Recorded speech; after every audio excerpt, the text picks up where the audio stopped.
નમસ્કાર. આજે તારીખ 3 મે 2024 શુક્રવારના રોજ સાંજે 5:30 કલાકે ગોવર્ધન સ્મૃતિ મંદિર સભાગૃહ ગુજરાતી સાહિત્ય પરિષદ આશ્રમ રોડ અમદાવાદ ખાતે કવિ રમેશ ચૌહાણના સહયોગથી ઓમ કોમ્યુનિકેશન દ્વારા નવલકથાકાર, વાર્તાકાર, નિબંધકાર કેશુભાઈ દેસાઈના 76મા જન્મદિન પ્રસંગે શબ્દજ્યોતિ શીર્ષક હેઠળ સાહિત્ય સફર કાર્યક્રમનું આયોજન કરવામાં આવ્યું છે. આપ સૌનું સ્વાગત છે. તો સૌપ્રથમ માનનીય કેશુભાઈ દેસાઈ સાહેબને વિનંતી કરું કે મંચ ઉપર પોતાનું સ્થાન ગ્રહણ કરે. આપણે ખૂબ તાળીથી એમનું અભિવાદન કરીશું. આપનું સ્વાગત છે સર. આપ જાણો છો તેમ ઓમ કોમ્યુનિકેશન દ્વારા છેલ્લા 12 વર્ષથી દિવંગત સાહિત્યકારોના જન્મદિન પુણ્યતિથિએ સાહિત્યિક વ્યાખ્યાનનું આયોજન કરવામાં આવે છે. તેમજ છેલ્લા 7 વર્ષથી શબ્દજ્યોતિ શીર્ષક હેઠળ એક હયાત સાહિત્યકારના જન્મદિનની ઉજવણી કરવામાં આવે છે. સાથે સાહિત્યના વિશિષ્ટ કાર્યક્રમો જેવા કે સાહિત્ય પંચામૃત, સંસ્કૃત પર્વ, ગુજરાતી આત્મકથાના 150 વર્ષની ઉજવણી, પર્યુષણ સાહિત્ય પર્વ અને પુસ્તક પરિચય કાર્યક્રમનું આયોજન કરવામાં આવે છે.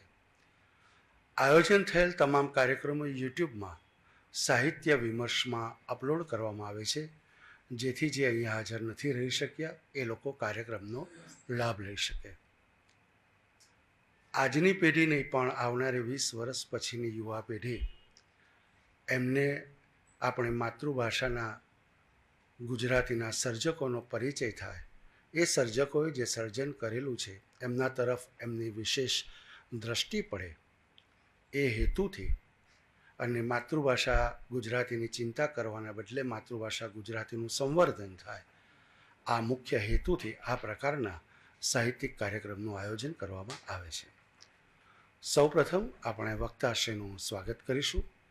હું માન્ય શ્રી પ્રવીણભાઈ ગઢવી સાહેબને વિનંતી કરું કે ડૉક્ટર કેશુભાઈ દેસાઈ સાહેબનું સ્વાગત કરે.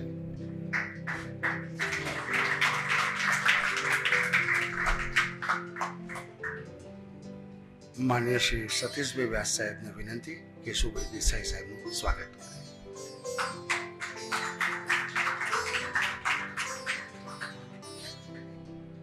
માન્ય શ્રી મધુસૂદનભાઈ પટેલ સાહેબને વિનંતી કે કેશુભાઈ દેસાઈ સાહેબનું સ્વાગત કરે.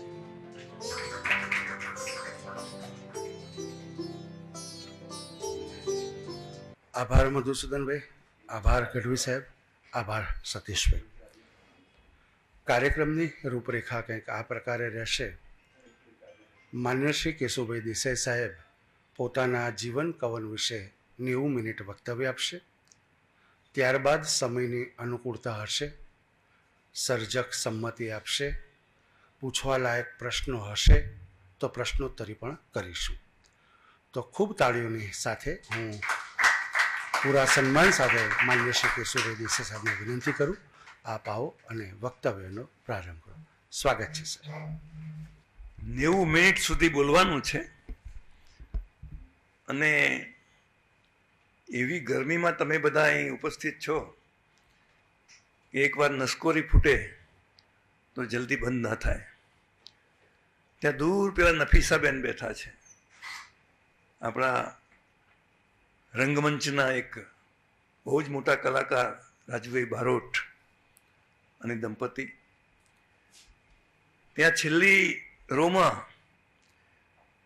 મારા પરમ વડીલ કિડની હોસ્પિટલના પ્રાણ એક સમયના, અત્યારે સિમ્સમાં કામ કરે છે, ડૉક્ટર પંકજ શાહ બેઠા છે.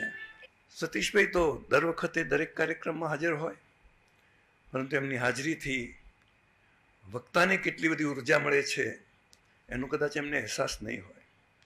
અહીં ઇન્કમ ટેક્સના કમિશનર ઉપસ્થિત છે, મારા પરમ મિત્ર અને વાર્તાકાર તુષાર પરમાર, અને ઈડરથી જયેશ પરમાર આવ્યા છે. ગઢવી સાહેબ તો મને દર વખતે અહીં સાથે લેતા આવતા હોય છે, મારા પરમ મિત્ર જ છે. એમનું પોતાનું એક વર્તુળ છે. મોહનભાઈ જેવા આપણા વરિષ્ઠ વાર્તાકાર, વરિષ્ઠ સર્જક, એ પણ એમની રીતે ઉપસ્થિત છે.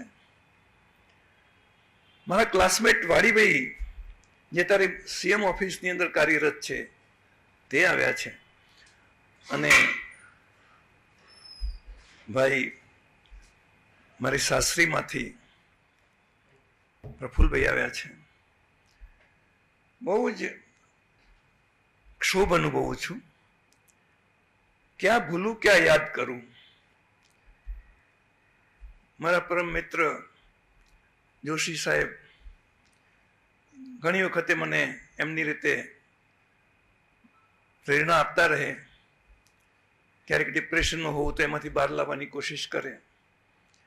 આ બધાની અહીં ઉપસ્થિતિ જોઉં છું. મનુભાઈ અહીં ઉપસ્થિત છે, ગુર્જરના માલિક, ગુર્જરનાથ, પરંતુ જુઓ ક્યાં બેઠા છે, મારા પ્રકાશક છે. લગભગ તો ગુજરાતમાં જેટલા પ્રકાશકો છે એ બધા મારા પ્રકાશક છે, પરંતુ મનુભાઈને હું મહાજન પ્રકાશક કહું છું. ત્યારે જોસેફભાઈનું પ્રતિનિધિત્વ કરનાર હરીશ પણ ઉપસ્થિત છે. આ બધાને જોઉં છું ત્યારે મને થોડીક મારી જવાબદારીમાં હું ઊણો તો નથી ઉતર્યો ને, એનો મારી જાત તપાસ કરવાનો એક સંકેત મળે છે. રાઘવજીભાઈ અમે તો રોજ મળતા હોઈએ. મારે જીવન અને કવન બંને વિશે વાત કરવાની છે. જીવન વિશે વાત કરીએ તો હું ક્યાં જન્મ્યો? દૂર દરાજના એક ગાયકવાડી ગામમાં, કે જેને જુનવાણી પ્રકારનું ગામ કહી શકો, મધ્યયુગીન ગામ કહી શકો, ખેરાલુ. વધારે પ્રખ્યાત તો એ બાપુના કારણે થયું, બાપુનું પાણી. તારે એ બહુ મહત્વની વસ્તુ છે. ખેરાલુનું પાણી છેક વડોદરાના મહારાજા પીતા હતા. એમને આખા વડોદરા રાજ્યમાં સર્વે કરાયો હતો, અને એમાં સૌથી વધારે સારું પાણી, ન્યુટ્રિશનલ વેલ્યુ વાળું, એ એમને ખેરાલુનું લાગ્યું હતું. એટલે મારા ખેતરની પાસે એક ચરાગાહ છે, અમે એને ગોતવું કહીએ છીએ. ત્યાં કૂવો ગળાવીને એનું પાણી મશકમાં વડોદરા જતું હતું. અમે આમ તો કહેવાય ખેરાલુના દેસાઈઓ, તો ગાયકવાડે આપેલી એક ઉપાધિ અમારા વડવાઓને આસપાસના ગામોની એ બધાની એક જવાબદારી સોંપેલી, અને દીવાની ફોજદારી અધિકારો પણ આપેલા. આમ અમે લોકો ચૌધરી, આંજણા પાટીદાર કહો, બીજી રીતે કહો તો બીજા પટેલો સાથે બહુ મેળ ન ખાય એવો એક પટેલ, જરા એને પટેલ કહો તો પણ ના ગમે એવો પટેલ, એને ચૌધરી કહેવો તો વધારે સારું લાગે. અને એ ખરેખર તો બહારથી આવેલો આખો સમુદાય છે. અમારામાં હુણ અટક છે, અમારામાં તરક અટક છે, અમારામાં ટટાર એટલે કે તારતાર એવી પણ અટક છે. એટલે તમે જુઓ કે જે હુણોનો મહલ્લો આખો હોય ચૌધરીઓના ગામોમાં, તારતારોનો એટલે કે ટટારોનો મહલ્લો હોય, પેલા તરકોનો, ગુર્જર પણ ખરા, તરક પણ ખરા. તરક એટલે તુર્ક. તમે વિચાર કરો તો આ પ્રજા ક્યાંથી આવી હશે? મૂળ એ આર્યન રેસ છે. માધવસિંહભાઈએ એકવાર મને મજાકમાં રબારીઓના એક સંમેલનનું સંચાલન કરતો હતો એ વખતે પૂછ્યું, અરે કેશુભાઈ, તમે તો ચૌધરીઓના ધર્મગુરુ હતા, એ રબારીઓના કેમ ના થઈ ગયા? તો મેં કીધું, માધવસિંહભાઈ, તમને ખબર નહીં હોય, અમારા મસીહ છે. આ આર્યોના મૂળ ધર્મ, જે ગુણધર્મો, એ જો કોઈ બે કોમોની અંદર હજી પણ થોડા ઘણા સચવાયેલા દેખાતા હોય તો તે બનાસકાંઠા, મહેસાણા જિલ્લાના ચૌધરીઓ અને રબારીઓમાં. એ નદી કિનારે વસવાટ કરનારો પશુપાલક વર્ગ છે, ખેતી કરનારો સમુદાય છે. તમે એની સ્ત્રીને જુઓ તો એની જે ગરિમા એ કંઈક જુદી જ છે. એ તો જતી નથી અભિનયના ક્ષેત્રમાં, નહીતર ભલભલી અભિનેત્રીઓ એના આગળ ઝાંખી પડી જાય. રૂડી રૂપાળી આંજણા નારી એ નામે મારા દિવંગત પત્ની શાંતાબેન એક કટાર લખતા હતા. ને પન્નાલાલ એ કટાર વાંચીને બહુ પ્રસન્ન થયેલા. મને કે તમે બંને જણા લેખક છો? તો મેં કીધું હું કદાચ એમને મદદ કરતો હોઈશ, પરંતુ એમની ઈચ્છા હતી કે આપણી બહેનો વિશે તમે કંઈક આ રીતે ઉજાગર થાય એવું એક કોલમ ચલાવો. અને એ રીતે આજના યુવક નામનું જે અમારું મુખપત્ર નીકળતું હતું એમાં એ કોલમ લખતા હતા. મને તો બાળપણ જ્યારે યાદ આવે છે ત્યારે યાદ આવે છે એક એવો છોકરો શેઢા ઉપર રમતો હતો અને એક કાગવાસી ત્યાં નીકળે છે. છોકરાની માં ખેતરમાં કામ કરતી હોય છે, ખડું લેવા આવ્યો છે કાગવાસી. અને ખેડૂત તો દાતાર છે, એ હંમેશા એના ખેતરમાં જે કોઈ પાક થાય એની અંદર અનેક લોકોનો એ ભાગ સમજે છે. રમેશભાઈને ખબર છે, એ અમારા નજીકમાં જ પ્રજાપતિવાસ છે, ત્યાં એમનું સગું થાય છે. વડનગરના વતની છે, નરેન્દ્રભાઈ મોદીના ગામના. આ વિસ્તાર એવો છે કર્કવૃત્ત ઉપરનો કે ત્યાં આગળ બહુ મોટી હસ્તીઓ પેદા થાય છે. તમે જુઓ, એ નરેન્દ્ર મોદી પણ હોઈ શકે. કર્કવૃત્તનો તમે આખો એક રેન્જ દોરો તો છેક રવિન્દ્રનાથ ટાગોર સુધી જાય. એક કર્કવૃત્ત ઉપર જ રાજેન્દ્ર શાહ પણ આવે, કર્કવૃત્ત ઉપર જ પન્નાલાલ પટેલ પણ આવે, અને કર્કવૃત્ત ઉપર જ કેશુભાઈ દેસાઈ પણ આવે. તો આ મારા બાળપણની હું વાત કરું છું. એ દંતકથા હોય તો દંતકથા, પરંતુ મને નવાઈ લાગી કે આ કેવી રીતે શક્ય બન્યું કે કાગવાસીએ એક ભવિષ્યવાણી કરી. અને ભવિષ્યવાણી કેવી હતી એનું પછી કાવ્યાત્મક રીતે નિરૂપણ થયું. તો એ નિરૂપણો એનો એક આખો 10 સર્ગનું આખું કાવ્ય છે, પ્રબંધ કાવ્ય. પરંતુ એનો બીજો સર્ગ છે, એની અંદર જે કાગવાસીનો પ્રવેશ થાય છે એ હું વાંચું છું. એમાં કેશુ નામ નથી રાખ્યું, અંશુ નામ રાખ્યું છે. બાળ અંશુને શેઢે રમતો જુએ એક નજુમી, નીચે નમીને જુએ હથેળી, ભરે પ્રેમથી ચૂમી. જાર વાડતી માડી દોરી, કોણ હશે આ બાવો? મુઠ્ઠી જાર જોડીમાં નાખી વધી, હવે તો જાઓ. ફડક જરા હેઠી બેસે તો કહું મજાની વાત, તને થશે કે કાગ જોશીને આ કેવી પંચાત. હવે જો કાગ જોશી સામેથી કહેવા આવ્યો છે. હસી મધુરું વધે નજુમી, બળો જણ્યો તે છોરો, સમજુ તારી ચિંતાને બધે પાપનો પહોરો, પૂછું એનો જવાબ દેજે. મનમાં સમરી રામ, મને થાય છે આ જાતકને કરવા ગરવા કામ. સપનામાં આવેલો કોદી જોગી કોઈ જટાળો. જો એ મારી માતાને આ પ્રશ્ન કરે, તને આવું સપનું આવ્યું હતું? પહાડ સરખી કાયા કદુર્પ વાને સાવજ કાળો, આ બાળક એનો જ અંશ જો મરી જાય આ તાળો. માડી મનમાં ભરકી, બાવા જબરું જબરું ભાળો, લપ છોડીને ટળશો કે શું ખાવા માગો ગાળો. સપના બપના આવે પાછા સરી જાય ઠામુકા, મને કશું ના યાદ કહીને મોં મચકોડે માતા. અરે વ્યાસ મુનિનો વેલો ફણગ્યો તારી કુખે મારી, વ્યાસ મુનિનો વેલો ફણગ્યો તારી કુખે મારી, ખોટે ખોટી ડરી ગઈ મુજ લગર વગરને ભારી. જતા જતા એ પૂંઠવાળીને જુએ બાળની સામે, નથી ધરાતો કૃષક બાળને લડી લડીને નામે. વ્યાસ કોણ તે કહેશો મુજને અંશુડાના કાકા.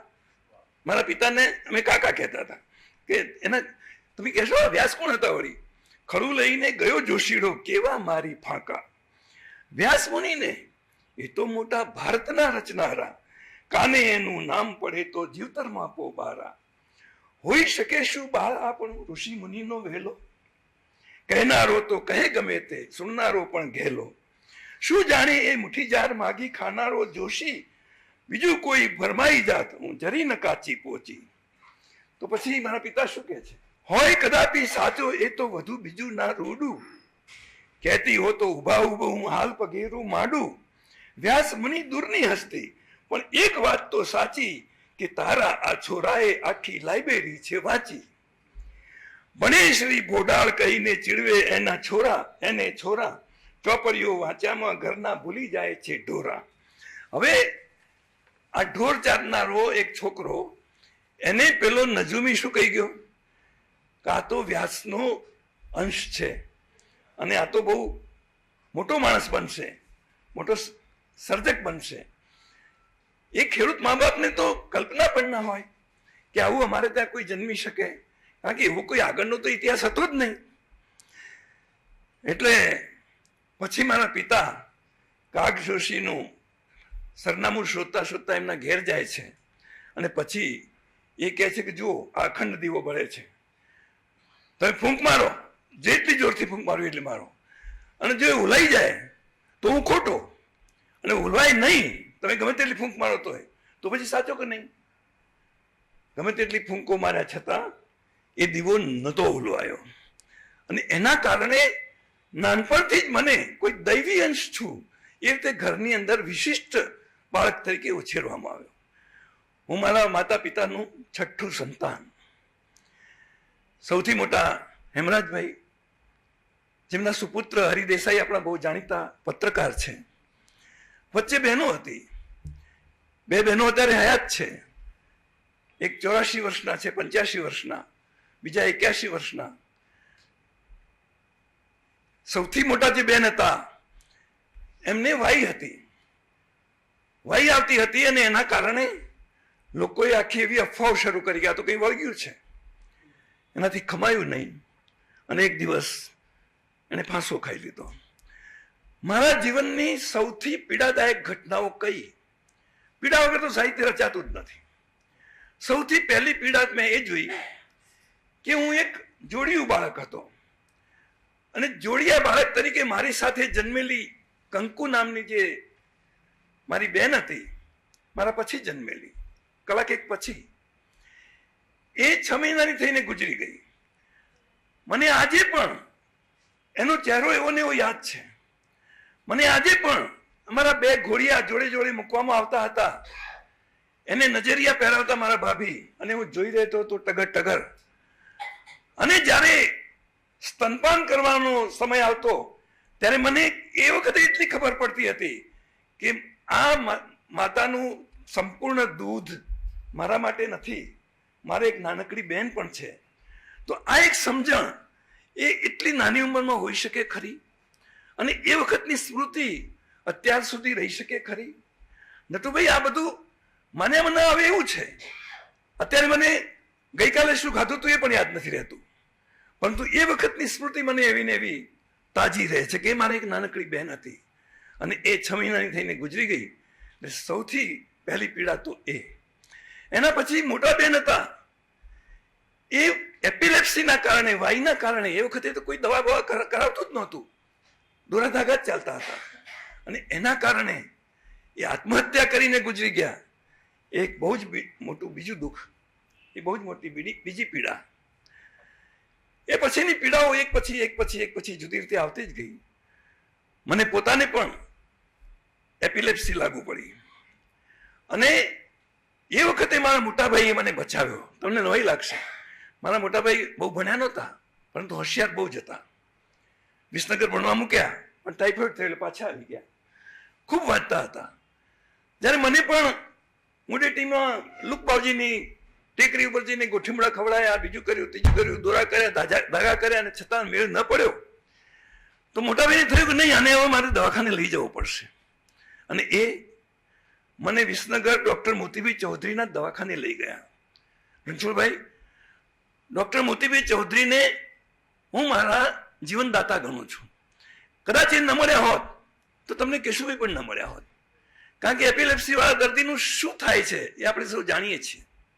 એનું મગજ જ ખલાસ થઈ જાય, અને પછી તો એ સાવ જાણે કે એનું પોતાની કોઈ હસ્તી જ નથી, એ રીતે ફર્યા કરે. જોબનવન નામની મારી નવલકથામાં વનબા નામની જે નાયિકા છે, એના પતિ આવી જ એક એપિલેપ્સીથી પીડાતા પતિ તરીકે મેં એને કલ્પ્યા છે. અને રસ્તામાં જતા જ એને એકદમ વાઈ આવી જાય છે, પડે છે, ખટારો એના ઉપર થઈને નીકળી જાય છે. તો મને મોતીભાઈએ એ વખતે બચાવ્યો. તમને કદાચ અત્યારે એ નામ યાદ પણ નહીં હોય, પરંતુ વિસનગર અમારું, મનુભાઈ, સૌથી પહેલું રેફરન્સ સેન્ટર હતું. કોઈ અમદાવાદ નહોતું જતું, અમદાવાદ તો ઘણું દૂર પડતું હતું. મહેસાણા એ વખતે વિકસિત નહોતું થયું, એટલે ખેરાલુથી ખરીદી કરવી હોય તો એ વિસનગર આવવાનું, દવા કરાવવી હોય તો એ વિસનગર આવવાનું. અને વિસનગરની અંદર બે એવા મોટા ડોક્ટર હતા, એક ડોક્ટર આચાર્ય હતા અને એક ડોક્ટર મોતીભાઈ હતા. મોતીભાઈના અભિનંદન ગ્રંથની અંદર મારો જે લેખ છે એનું વિમોચન પણ મેં કર્યું હતું. એ લેખનું શીર્ષક છે મારી નાડ તમારે હાથ. હું ડોક્ટર કેમ થયો?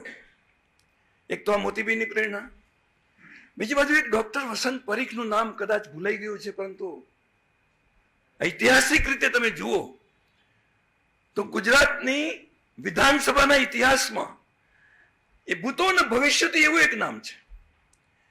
એક એવો પુરુષ, આંખનો ડોક્ટર, વિનોબા અને જયપ્રકાશ નારાયણની અસરમાં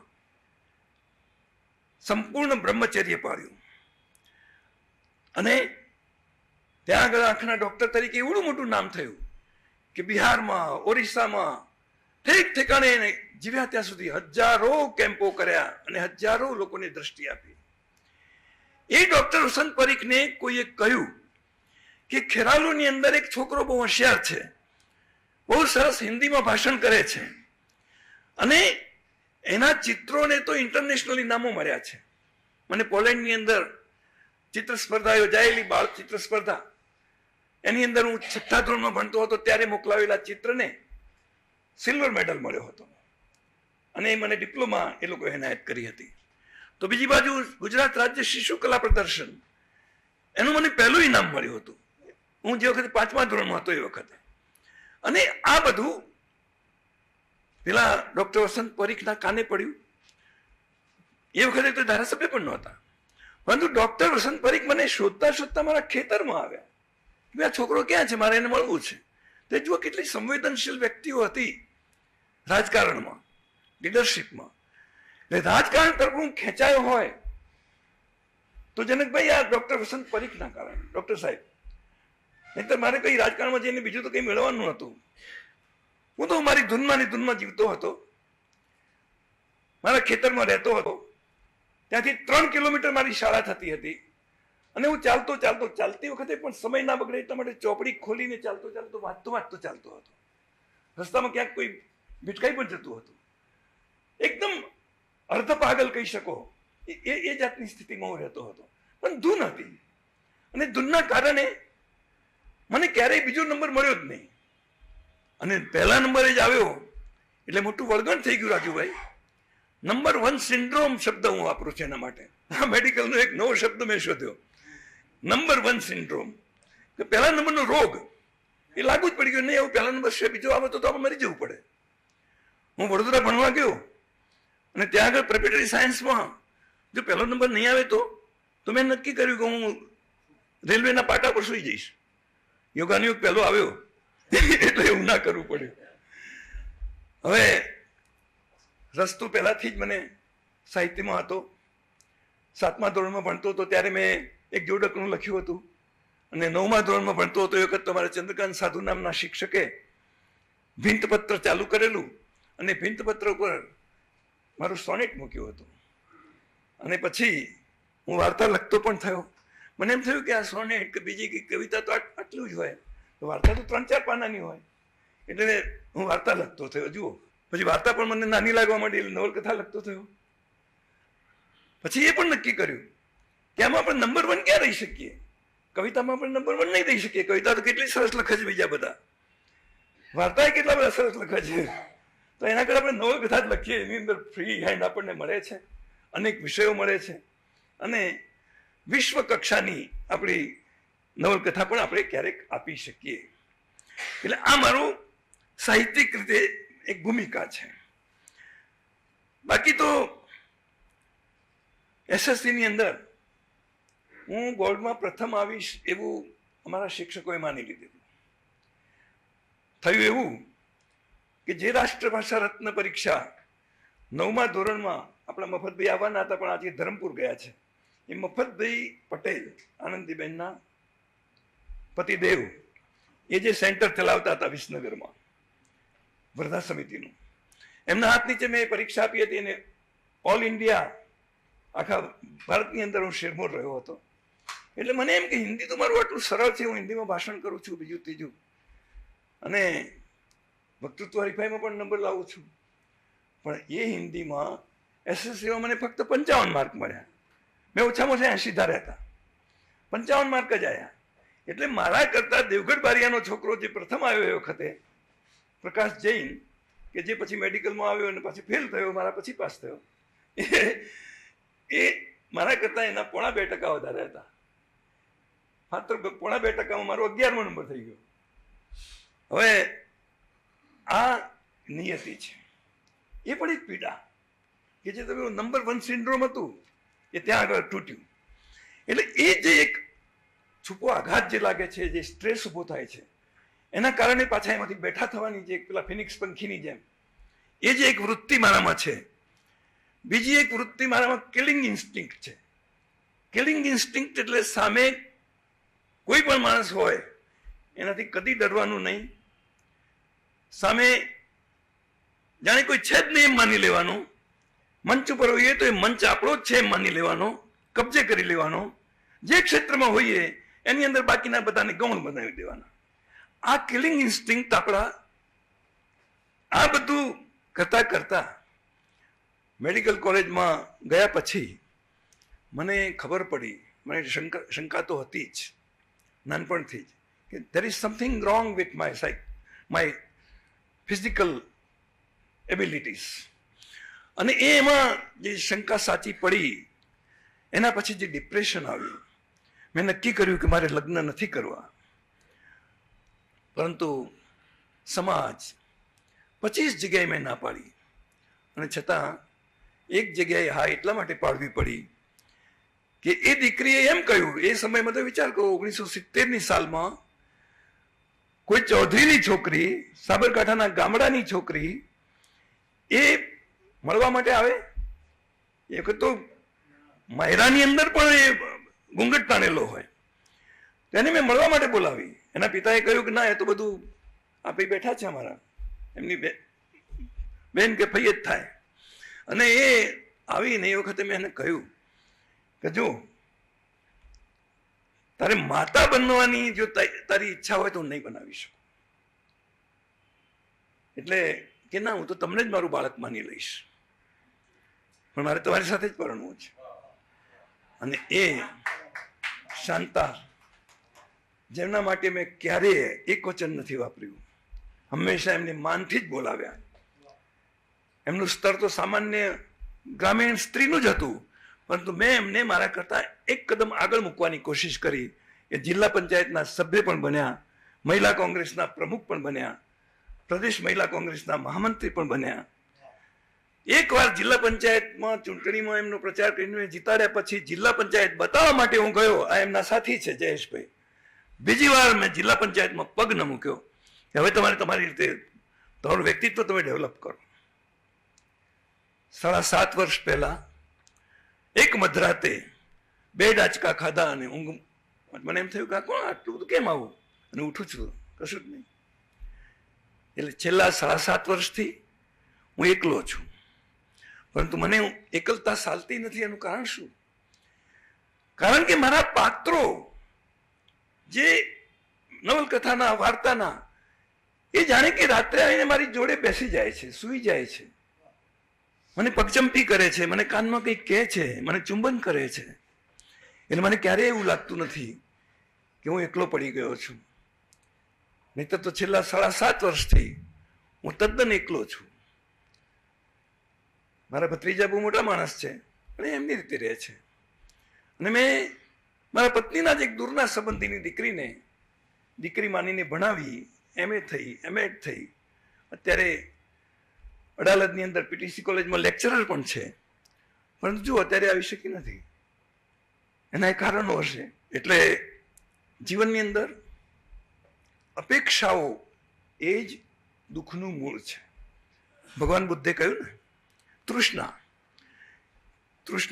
અપેક્ષા. અહીં મારા મિત્ર સિને ક્ષેત્રના એક બહુ જ મોટા માણસ વિપુલ જાંબુચા ઉપસ્થિત છે, અને એમને મારી કૃતિઓ ગમે છે, મારી નવલકથાઓ ગમે છે. એના પરથી ક્યારેક એમ કે કોઈ ફિલ્મ પણ બનાવીએ એવી પણ ઈચ્છા દર્શાવે છે. આ બધાને, રાજુભાઈને જોવું, અમને જોવું, આ કલાકારને જોવું, અમારા મનુભાઈને જોવું, એટલે મને એમ થાય કે મારે ક્યાં, મારો પરિવાર ક્યાં નાનો છે, મારો પરિવાર તો ઘણો મોટો છે.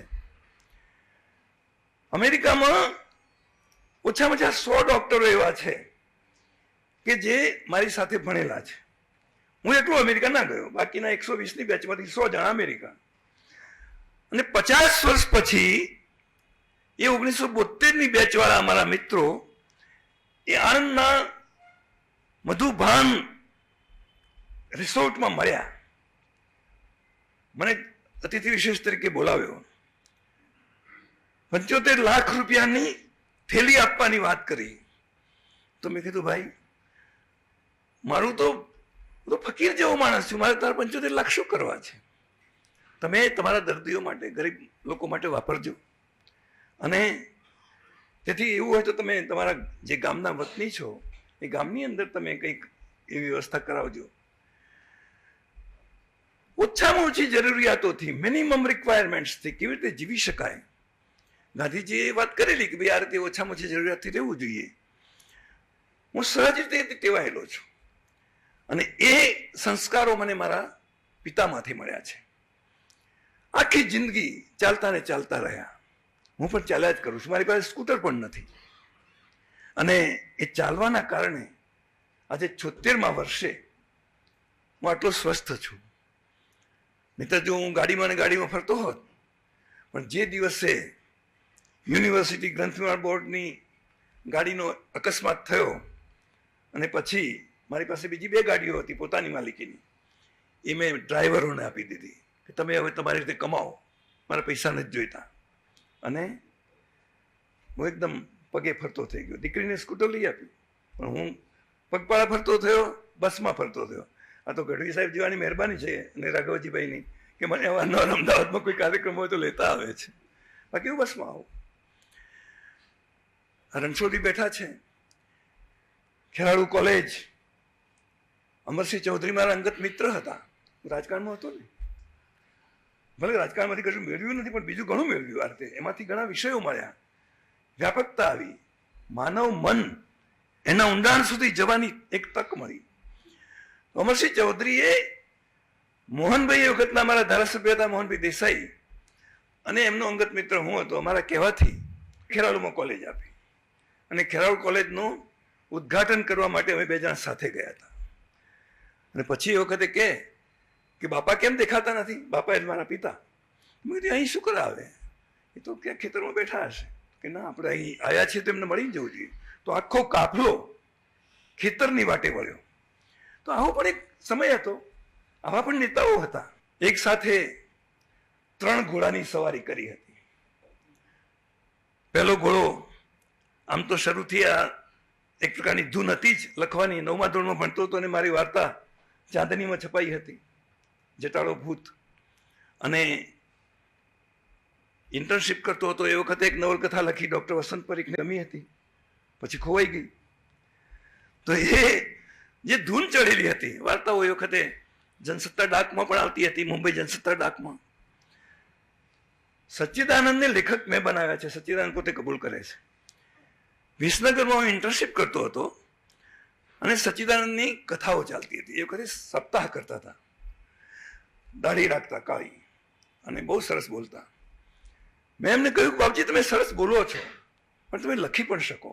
એક વખત બસમાં ભેગા થઈ ગયા અને જોડે જોડે એની સીટમાં બેઠેલા હતા.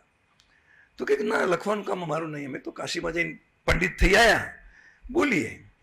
તો મેં કીધું એમ નથી કહેતો તમે વાર્તા લખો, કવિતા લખો, નવલકથા લખો, એવું નહીં, તો જે બોલો છો એ જ લખો. તો કે પણ એ ના ફાવે. મેં કીધું એક કામ કરો, એક ટેપ રેકોર્ડર રાખો, તે બોલવાનું શરૂ કરો, એ ટેપ રેકોર્ડર મૂકી દો, એમાં બધું ટેપ થઈ જશે ને પછી જાતે કાં તો એને ઉતારી દો, અથવા અમારા જેવાને કહો તમને બહુ એવું લાગતું હોય તો અમે ઉતારી દઈશું. તમે બહુ મોટા લેખક બનશો. સચ્ચિદાનંદને લખતા મેં કર્યા. કબૂલ કરે છે, પોતે કબૂલ કરે છે. એને એના પુસ્તકમાં પણ લખ્યું છે. સુઈગામમાં જ્યારે દુકાળ પડ્યો ને તો એ વખત સુઈગામમાં મને ખાસ લઈ ગયા હતા.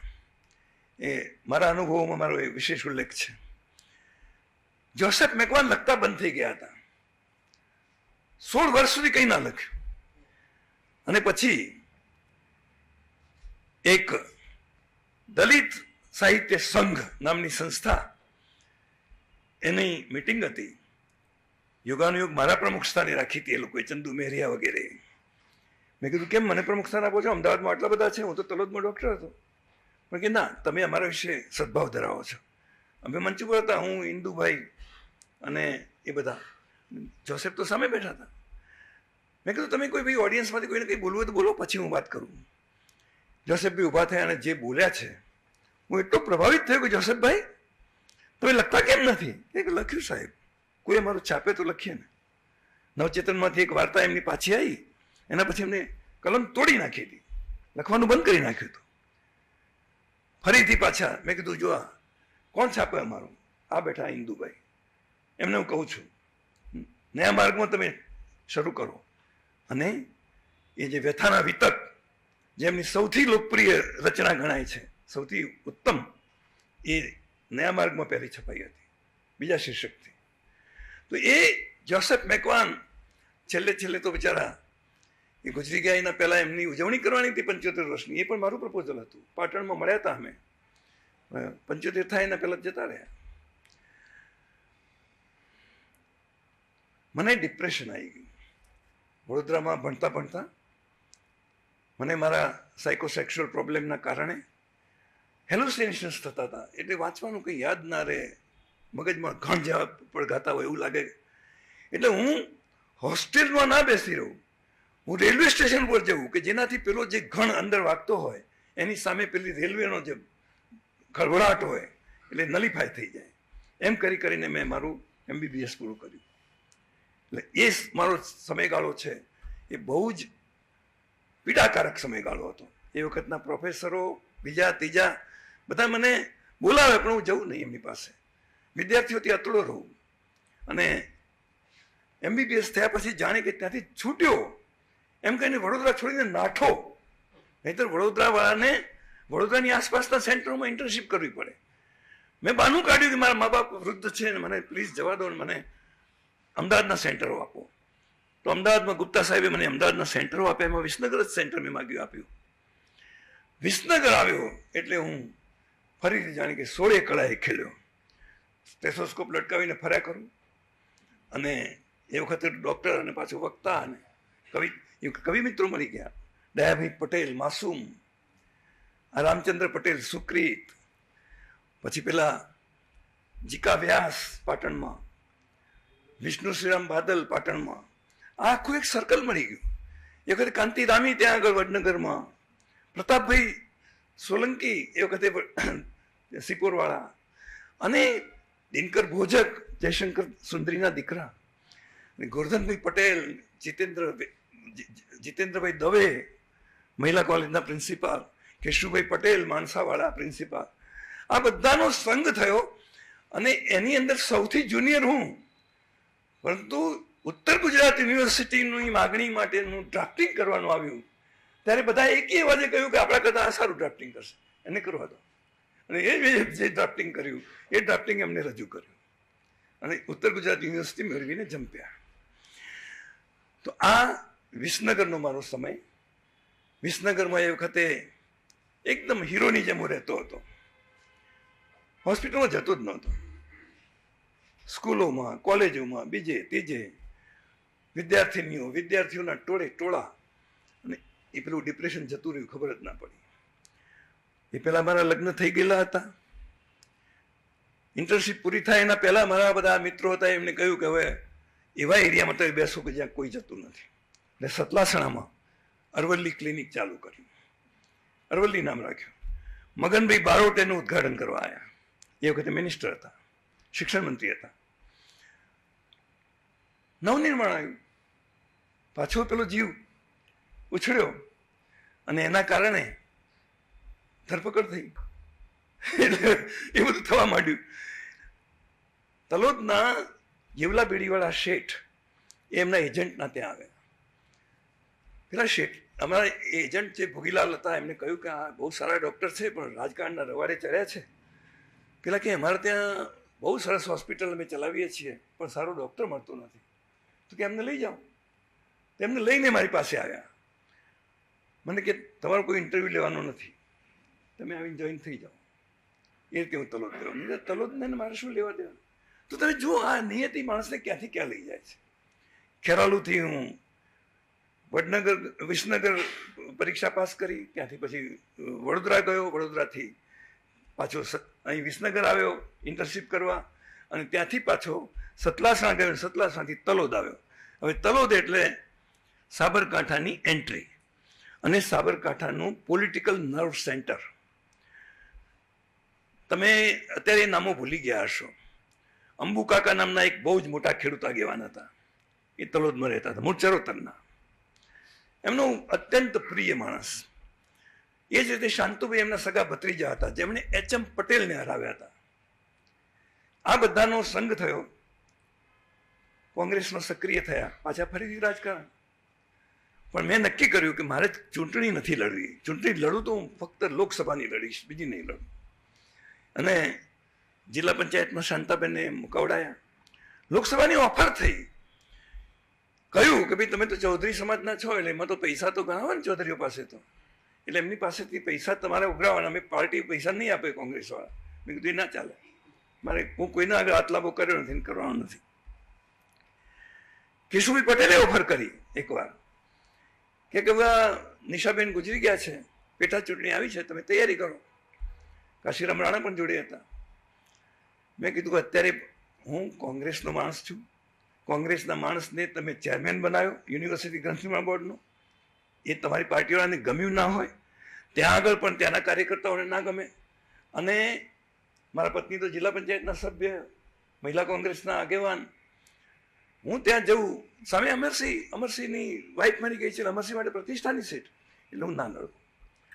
અને લડવું ને કદાચ હારી જવું તો મને એટેક આવે, હું બહુ સંવેદનશીલ માણસ, એટલે તમારા પ્રતિક્રિયા ના લડું. તો કે મને ઉમેદવાર બતાવો. મેં ઉપેન્દ્ર ત્રિવેદીનું નામ લીધું. ઉપેન્દ્રભાઈ એ ઘૂઘરા બાંધેલા જ છે, એ તો ગમે ત્યાં ચાલે. ઉપેન્દ્રભાઈ હારી ગયા હતા એ પેટા ચૂંટણીમાં. એમની સામે મધુસૂદન મિસ્ત્રી જીત્યા હતા. હા, આ અમારું રાજકારણ. કેશુભાઈ ગયા, એની સાથે રાજકારણ પૂરું થઈ ગયું. ગ્રંથનિર્માણ બોર્ડમાં જે મેં કામ કર્યું, અત્યાર સુધીના રેકોર્ડમાં એટલા પુસ્તકો કોઈ એક અધ્યક્ષના સમયમાં છપાયા નથી. 300 પુસ્તકો.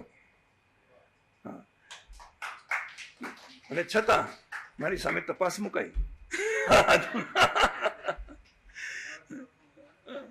અને એ તપાસમાંથી ઉગરવા માટે મારે કેવી કેવી તો ભલામણો લાવવી પડી. છેવટે પ્રમુખ સ્વામીને કહેવું પડ્યું. એનીવે, એ બધું જવા દઈએ. હવે સાહિત્ય ઉપર આવીએ. આ જીવન થયું પછી તો શાંતાબેનના ગયા પછી તો એકલા પડી ગયા, એટલે હવે જે કંઈ જીવન સંગીની ગણીએ તો આપણી કલમ એ આપણી જીવન સંગીની.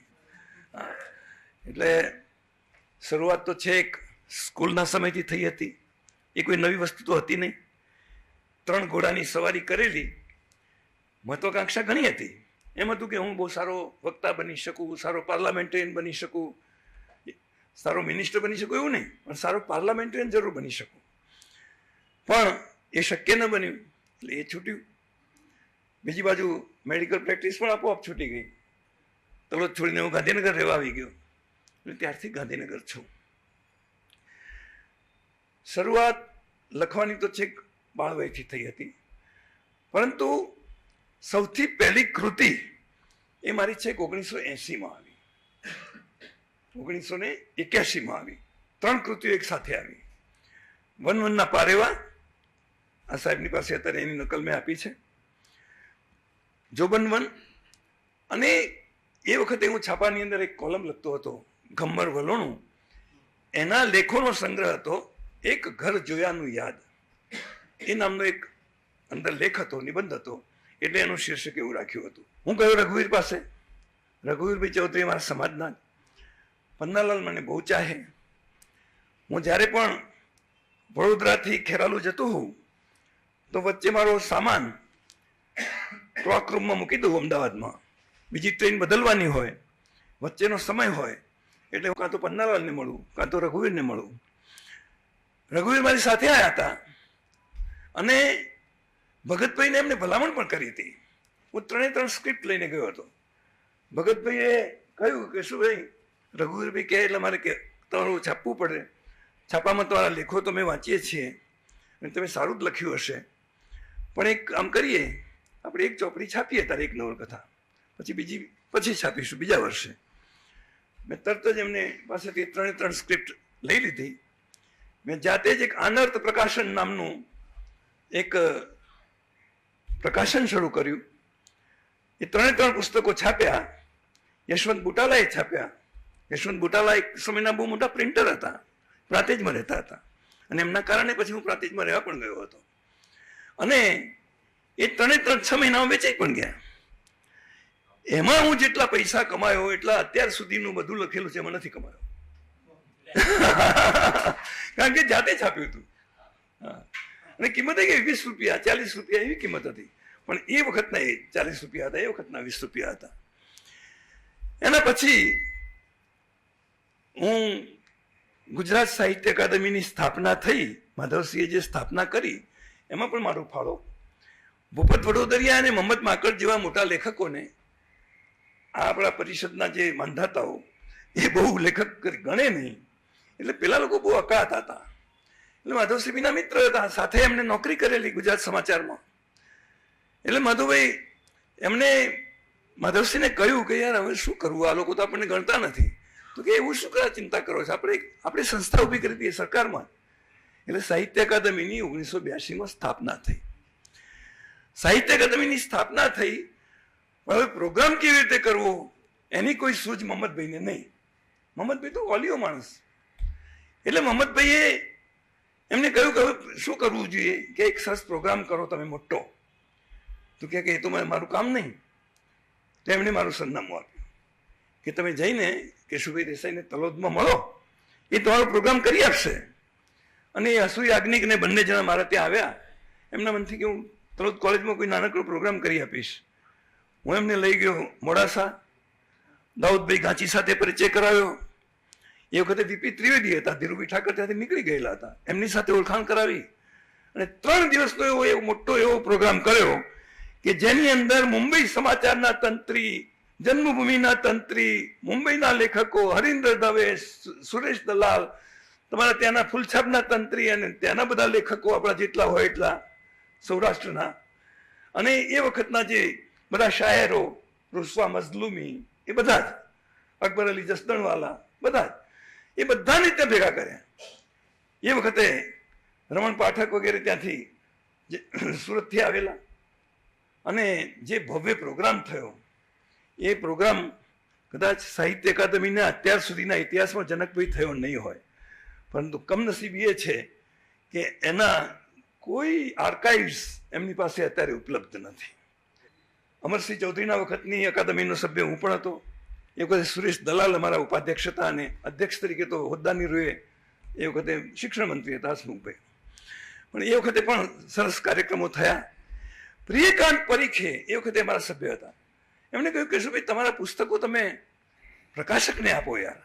મેં કહ્યું કેવી રીતે આપું, મારે કોઈની ઓળખાણ નથી, હું કોઈ પ્રકાશકને ત્યાં ગયો જ નથી. પછી ભગતભાઈના ત્યાં ગયો તો કે હું નવભારત ઉપર તમને ભલામણ કરી આપું છું. તો નવભારતે મારા પુસ્તકો છાપવાનું શરૂ કર્યું. છાપતો જ જાય. 15 નવલકથાઓ છાપી. દર વર્ષે એક નવલકથા, ઓછામાં ઓછી. ઘણી વખત તો એક વર્ષમાં 2 નવલકથાઓ. લેવા આવે ગઢવી સાહેબ, મહેન્દ્ર લેવા માટે આવે. હું કહું લે મારી વાર્તાઓ આટલી બધી છે ને તું વાર્તાઓ કેમ છાપતો નથી? તો કે હવે છાપીશું આપણે, પછી આવતા વખતે આપણે કદી આવતો વખત આવે જ નહીં. 15 નવલકથાઓ છાપી ત્યાં સુધી એને વાર્તા સંગ્રહ ના છાપ્યો, નિબંધ સંગ્રહ ના છાપ્યો. એટલે હું કંટાળ્યો. પછી ત્યાં સુધી મારા રમણ પાઠક સરસ મિત્ર થઈ ગયા હતા. એટલે રમણ પાઠકને મેં કીધું યાર આ તો આવું કરે છે મારા મહેન્દ્રભાઈ તો. એટલે કે કેમ કરો તમે આદર્શમાં જાઓ, મારા પ્રકાશક છે. આદર્શ ઉપર એમને ચિઠ્ઠી લખી આપી. હવે હું આદર્શ સમજીને આરઆરનો મેળો ચડી ગયો. હું એમાં મનથી કે આદર્શ છે, પણ એ આરઆર હતું. ત્યાં ચિંતન બેઠેલો જ હતો, અને ચિંતન મને ઓળખતો હતો. કેશુભાઈ આવો, તમને મારો પત્ર મળ્યો છે? મેં કીધું ના ભાઈ, કે અમે તમને મારા લેખક તરીકે આમંત્રણ આપ્યું છે. સારું કહેવાય. હું તો કીધું આદર્શ શોધતો હતો. ના કે તમે અમારી સાથે જોડાવો. એ રીતે એમની સાથે જોડાવાનું થયું. એટલે નિયતિ માણસને ક્યાંથી ક્યાં લઈ જાય છે એ આપણા આપણા કૌવતની વાત જ નથી હોતી. એનીવે, એના પછી હું આદર્શ સાથે પણ જોડાયો. હું યુનિવર્સિટી ગ્રંથિમાળા બોર્ડનો અધ્યક્ષ હતો એ વખતે મનુભાઈ મળ્યા, એટલે મનુભાઈ સાથે પણ જોડાવાનું થયું.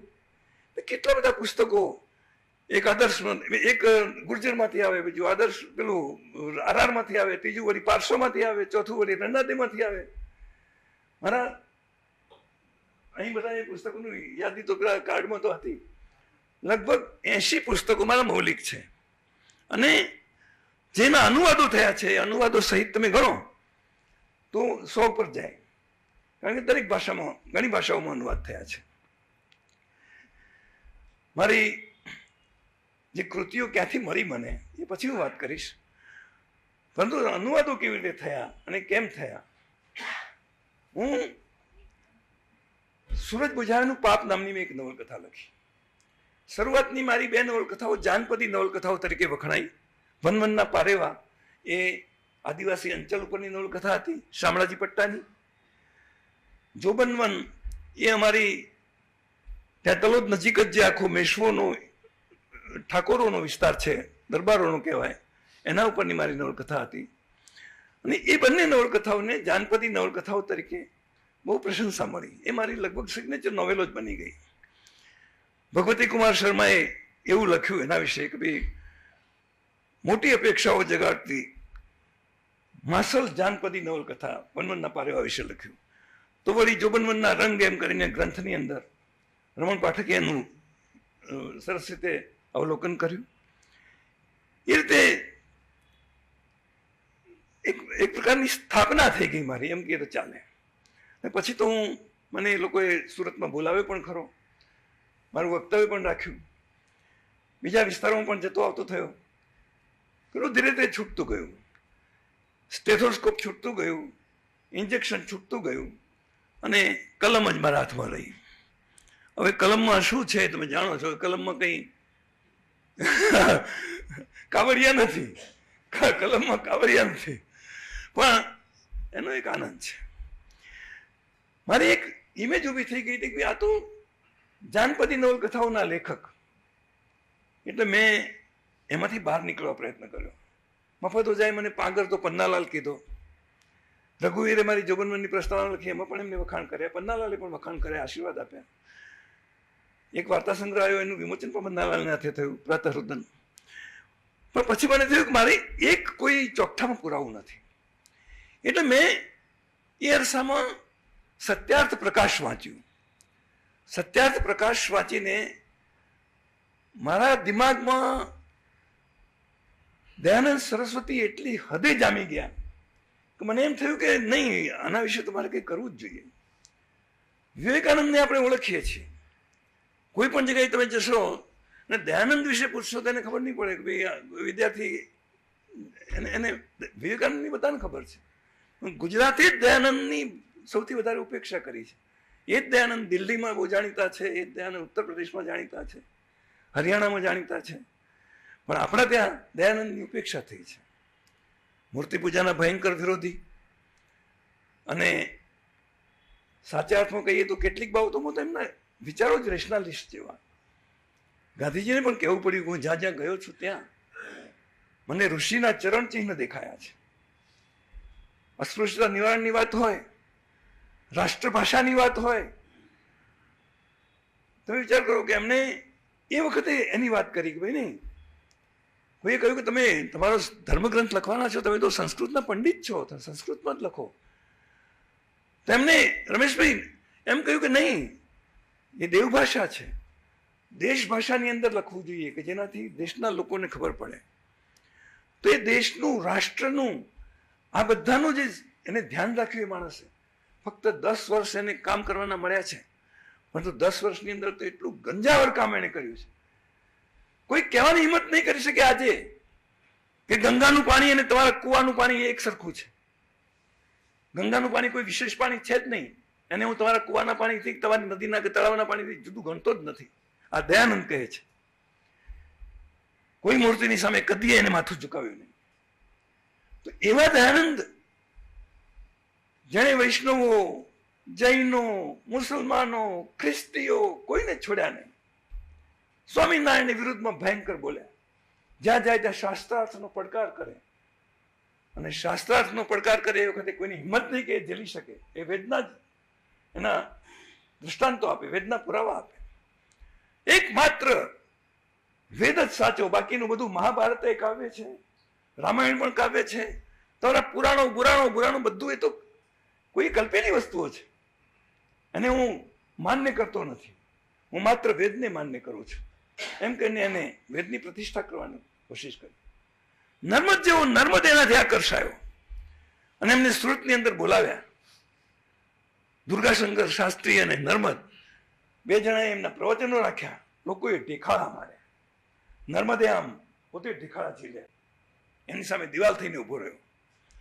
તો એ દયાનંદ સરસ્વતી એને બધાની સાથે વેર કર્યું. જોધપુરમાં જ્યારે એમના પ્રવચનો ચાલતા હતા અને જોધપુર નરેશે જ્યારે ઈચ્છા વ્યક્ત કરી કે સ્વામીજી કોઈક દિવસ મહેલમાં પધારો, તેમણે કહ્યું આવી જઈશ કોઈ વખતે. અલગારી માણસ હતા, એ કંઈ એપોઇન્ટમેન્ટ લઈને ઓછા જાય. અને જે દિવસે ગયા એ વખતે રાજુભાઈ રાજાના આગળ નન્ની જાનનું નાચ ચાલતું હતું. નન્ની જાન એ જોધપુરની બહુ જાણીતી નર્તકી હતી. અને જેવી રાજાને ખબર પડી કે ઋષિ આવ્યા છે, રાજાએ તાત્કાલિક પેલીને પાલખીમાં બેસાડીને રવાના કરીને પાલખીને પોતે એને ખભો આપ્યો. ઋષિ જોઈ ગયા. ત્યાં એનાથી બોલાઈ ગયું. કઈક સિંહ જેવો સિંહ થઈને કલમશ કુક્કુરી શબ્દ વાપર્યો છે. હા, એ કૂતરીની પાછળ તું પાગલ થઈ ગયો. અને પેલી સાંભળી ગઈ. દયાનંદને ઝેર આપવામાં આવ્યું.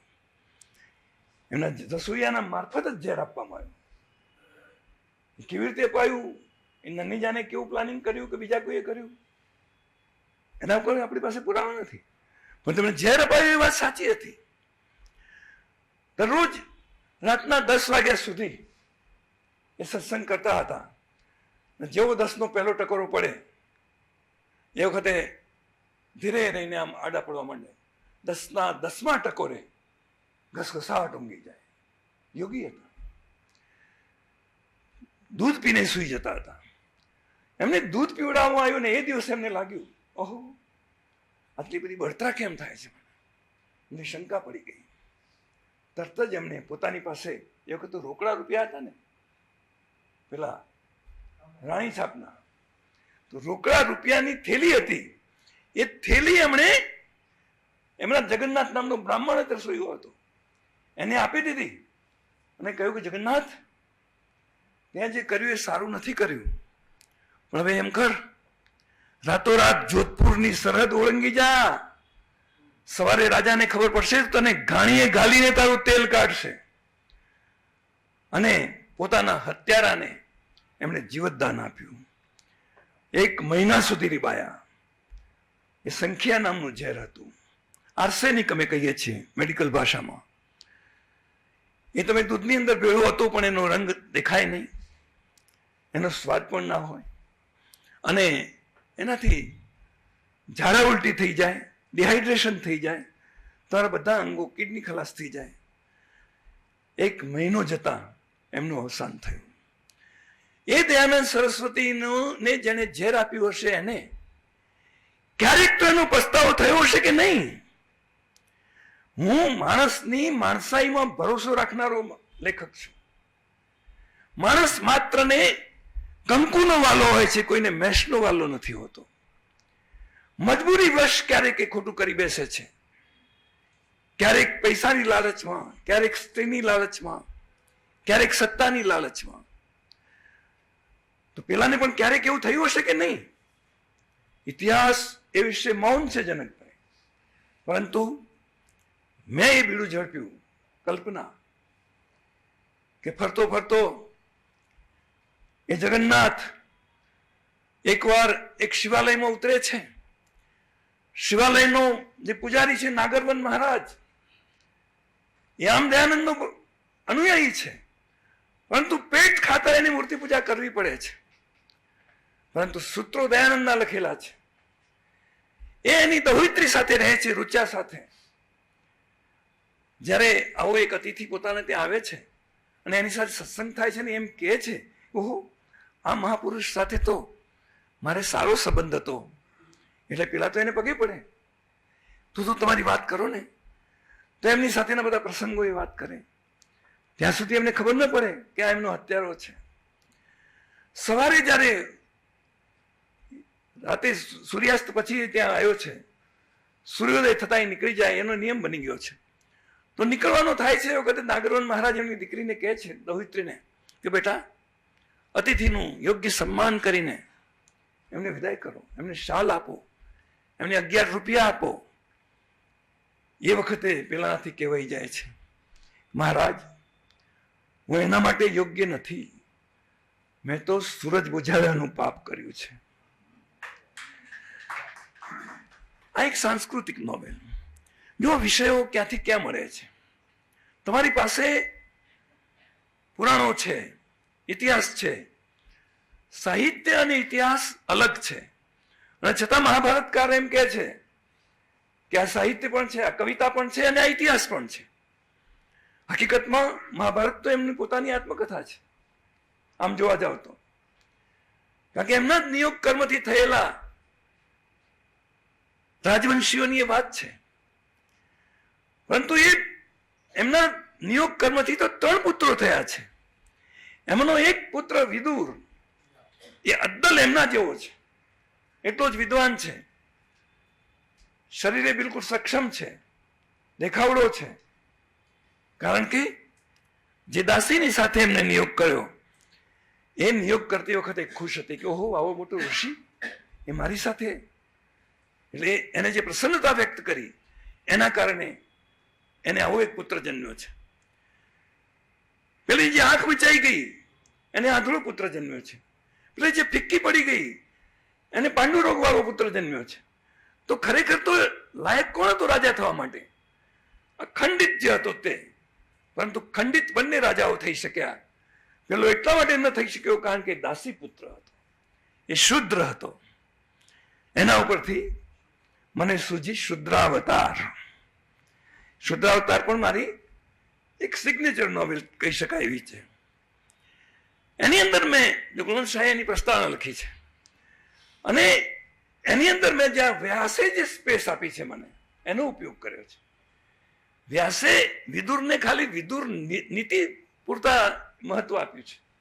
વિદુર નીતિ જે ધૃતરાષ્ટ્રને સલાહ આપ્યા કરે, અને ધૃતરાષ્ટ્રની કંપની સાચું બોલે, હંમેશા કંઈ ખોટું થતું હોય તરત ઊભો થઈ જાય કે ભાઈ આ બરાબર નથી, યુદ્ધ થવાનું હતું તો એ નીકળી ગયો કે નહીં ભાઈ હું આમાં નહીં રહી શકું, આ જો લોહી વહેતું હોય ત્યાં હું ના રહી શકું. પહેલાં તો યુદ્ધ અટકાવવા માટેની કોશિશ કરી, કૃષ્ણ જેવા કૃષ્ણની વાત ના મનાય પછી શું, તો નીકળી ગયો, તીર્થયાત્રાએ નીકળી ગયો. તો એ વિદુરને પણ પરિવાર હતો. આપણે તો ખાલી એટલું જ જાણીએ છીએ કે ભાઈ એની પત્ની કૃષ્ણને ભાજી ખવડાવી, એટલું જ જાણીએ છીએ ને. પણ મેં બીજી કલ્પના કરી કે વિદુરની દીકરી પણ હતી મારી કલ્પનાની, અને એનું નામ વિદુલા હતું એવું મેં કલ્પના કરી. અને એક કર્ણના દીકરાના પ્રેમમાં પડી, એ પણ મારી કલ્પના.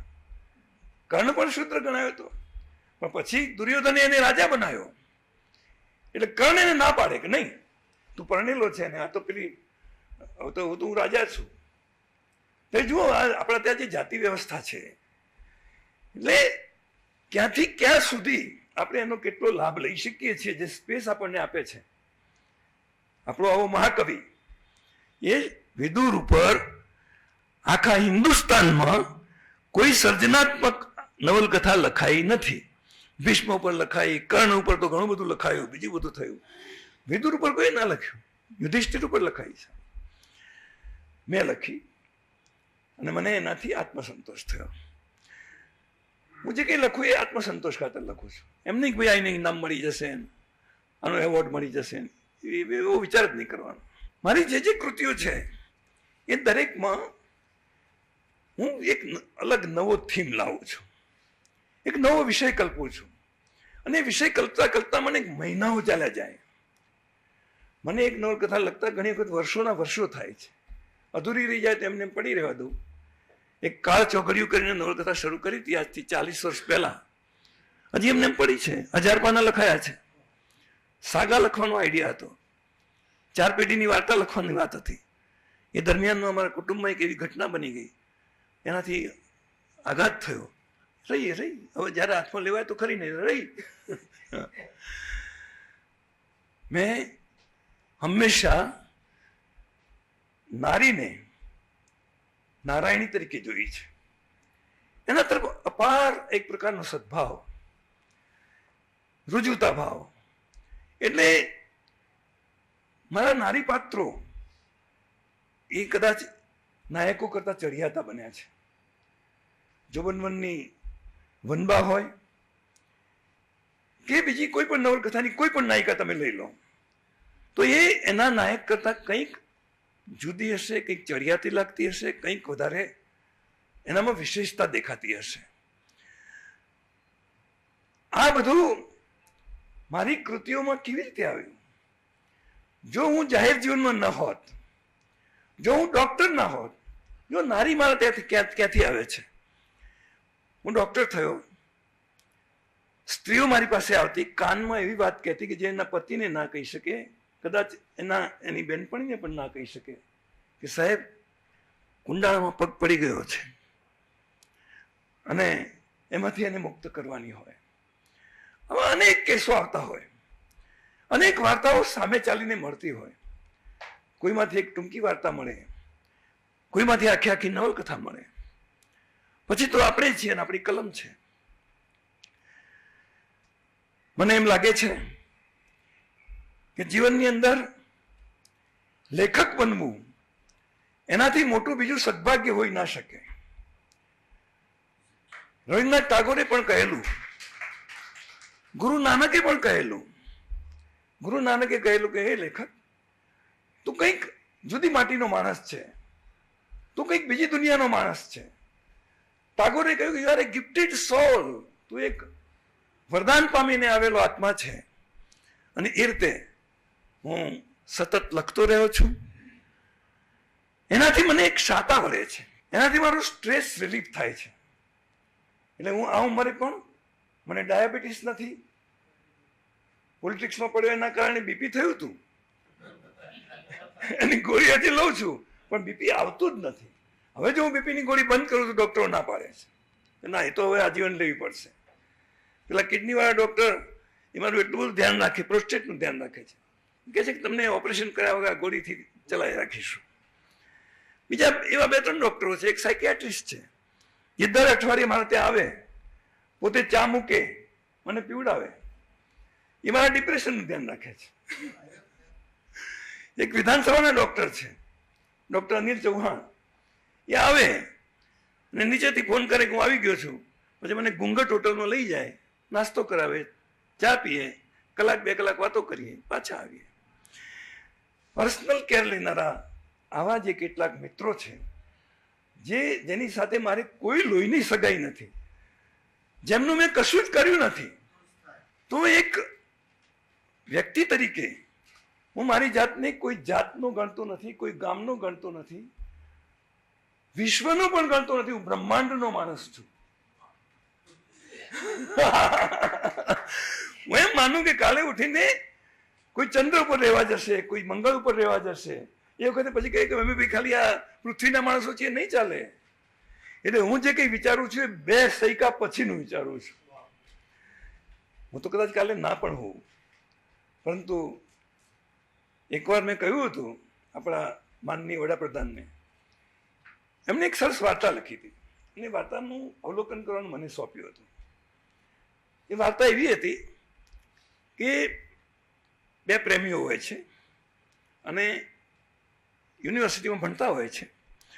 બંને જણા રાનીપરજ વિસ્તારમાં આમ ચલો જગ્યાએ તો ખરા, આમ સ્કૂટર બાઇક લઈને નીકળે છે. તો ત્યાં જઈને પૂછે છે કે એના સરપંચનું ઘર? એટલે પેલા કે સરપંચ નહીં, ભગતનું ઘર. ભાઈ સરપંચના ઘેર જવું છે એટલે ભગત ને એમ કહે. તો પછી એ છોડે ભગતના ઘેર જાય છે. ભગત પાસે કંઈ નથી, છાપું છે, છાપું પાથરીને એમને બેસાડે છે. અને પછી એ કહે છે કે તમને બધા ભગત કેમ કહે છે? કે સરપંચ તો હું 5 વર્ષ માટે જ છું. ભગત તો કાયમી રહેવાનો છું.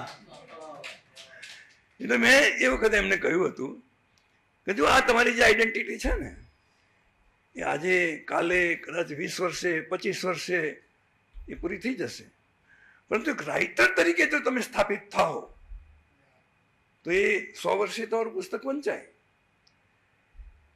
એટલે કદાચ તમને લોકો ભૂલી જશે વખત લોકો મને યાદ કરતા હશે. મારી મેડિકલ કોલેજ પણ મારી ઉંમરની છે. હવે એ તો મેં તો બહુ જે દુઃખદ પ્રસંગો હતા બધા મેડિકલ કોલેજમાં હું હતો એ વખતે હું માનસિક રીતે સ્થિર નહોતો, પરંતુ મેડિકલ કોલેજવાળાને નક્કી કર્યું કે આપણે એના 75 વર્ષ થયા તો એની ઉજવણી કરીએ. એ વખતે આપણે 75 વિશિષ્ટ વ્યક્તિઓનું સન્માન કરીએ. તો મેડિકલ પ્રેક્ટિસે છોડી દીધી હતી. જબ્બો લેગો પહેરતો થઈ ગયો છું, સ્ટેથોસ્કોપ એક બાજુ મૂકી દીધું, અત્યારે જડે નહીં. પણ એ શોધતા શોધતા મારી પાસે આવ્યા, મને વડોદરા લઈ ગયા, 5 સ્ટાર હોટલમાં ઉતારો આપ્યો, દાઢી બાડી કાઢી નાખી, બધું કંઈ ના કંઈ ખેલ કરાયા અને પછી મને મારું સન્માન કર્યું. એ મને કે તમે આ બધું કાઢી નાખો, મારા જેવા થઈ જાઓ. મેં કીધું શક્ય નથી, હું જેવો છું એવું બરાબર છું. મારો જન્મ વૈશાખ સુદ 5મના દિવસે થયેલો, આમ 3/5/49, પણ અને સરકારી રેકોર્ડમાં તો 1/6/49.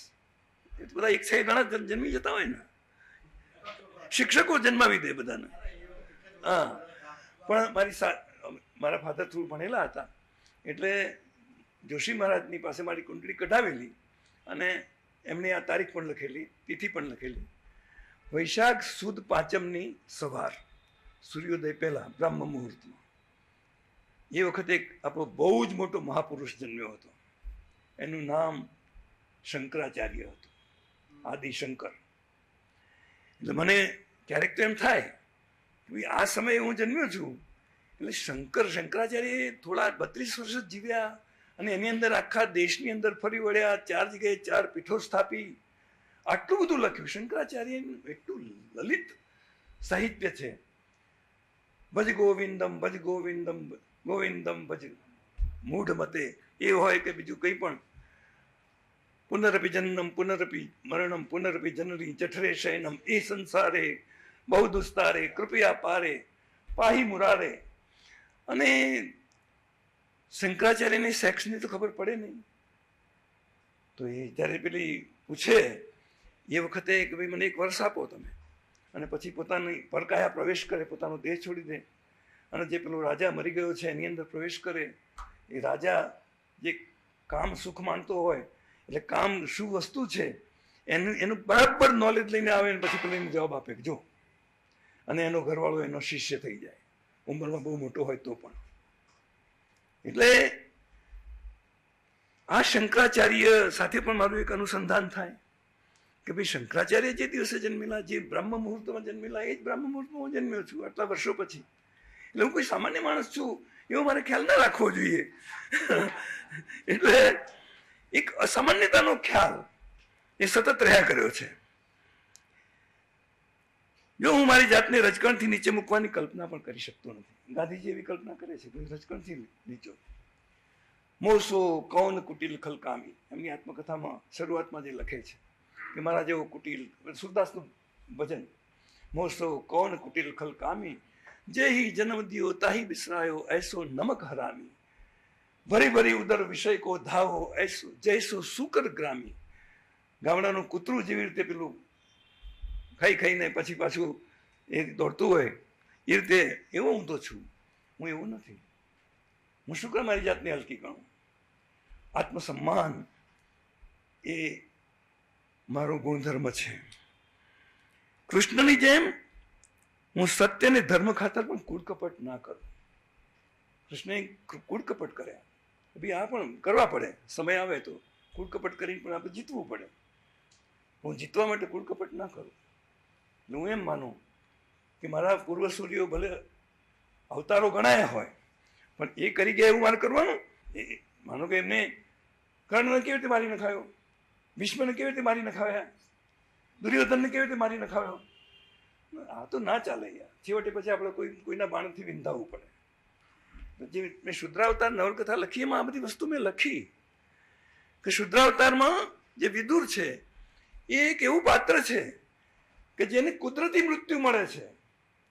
મહાભારતનો કોઈ પણ મહાનાયક, એ કૃષ્ણ હોય, ભીષ્મ હોય, કર્ણ હોય, કોઈ પણ, અર્જુન પણ, એ કોઈ નેચરલ ડેથ પામ્યા નથી. કોઈને ક્યાંક બાણશૈયા ઉપર સૂવું પડ્યું છે, કોઈને ક્યાંક એનું રથનું પૈડું ધસી ગયું છે અને પેલા એ સીધું તીર ચલાવીને મારી નાખ્યો છે. દ્રોણનું જે ગુરુ હતો તો પણ એને કૂળકપટથી મારવામાં આવ્યો છે. કવિ અશ્વત્થામા હતો, યુધિષ્ઠિર જેવાના મોઢે આ કેવડાયું, હા ભાઈ અશ્વત્થામા હતો, અશ્વત્થામા મરી ગયો. કયો અશ્વત્થામા? એ ચોખવટ ના કરી, ન રોવા કુંજ રોવા, ચૂપચાપ મનમાં બોલ્યા. તો આ બધા કુળકપટ કરનારા જે નાયકો, મહાનાયકો, એની વચ્ચે એક એવો માણસ હતો કે જેને જીવનની અંદર સત્ય સિવાય કઈ વાત કરી નથી, નીતિ સિવાય કોઈ વાત કરી નથી. દ્રૌપદીના ચિરહરણ વખતે ઉભો થઈ ગયો છે, આ તો એ બરાબર નથી કરતા, એ દુર્યોધનને ગમતું નથી, દુર્યોધન એનું અપમાન કરે છે, પણ એ સાચી વાત એ કહે છે. બલકે જયારે દુર્યોધનનો જન્મ થાય છે એ વખતે પણ સાચી વાત કહે છે કે જો આ એક એવો તારા ત્યાં દીકરો જન્મી રહ્યો છે, આ બધા લક્ષણો સારા નથી, ઝંઝાવાત આવી રહ્યો છે, ને જો 99 બચતા હોય તો એકનો ભોગ આપી દે, પણ એ ભોગ આપી શકતો નથી, એને છોડી શકતો નથી. તો એ વિદુર કે જે સાચા બોલો છે એને કુદરતી મૃત્યુ મળે છે. મારી નવલકથાનું છેલ્લું પ્રકરણ આ છે. વિદુર યમનો અવતાર છે, ધર્મનો અવતાર છે, એટલા માટે એ ધર્મચ્યુત થઈ શકતો નથી. એને પેલા ઋષિનો શાપ છે અને એના કારણે ધર્મને દાસીને કુખે જન્મવું પડ્યું છે. તારે એક વખત તો આટલું તો તારે ભોગવવું જ પડશે. અણિમાંડવ્ય ઋષિની વાત આવે છે.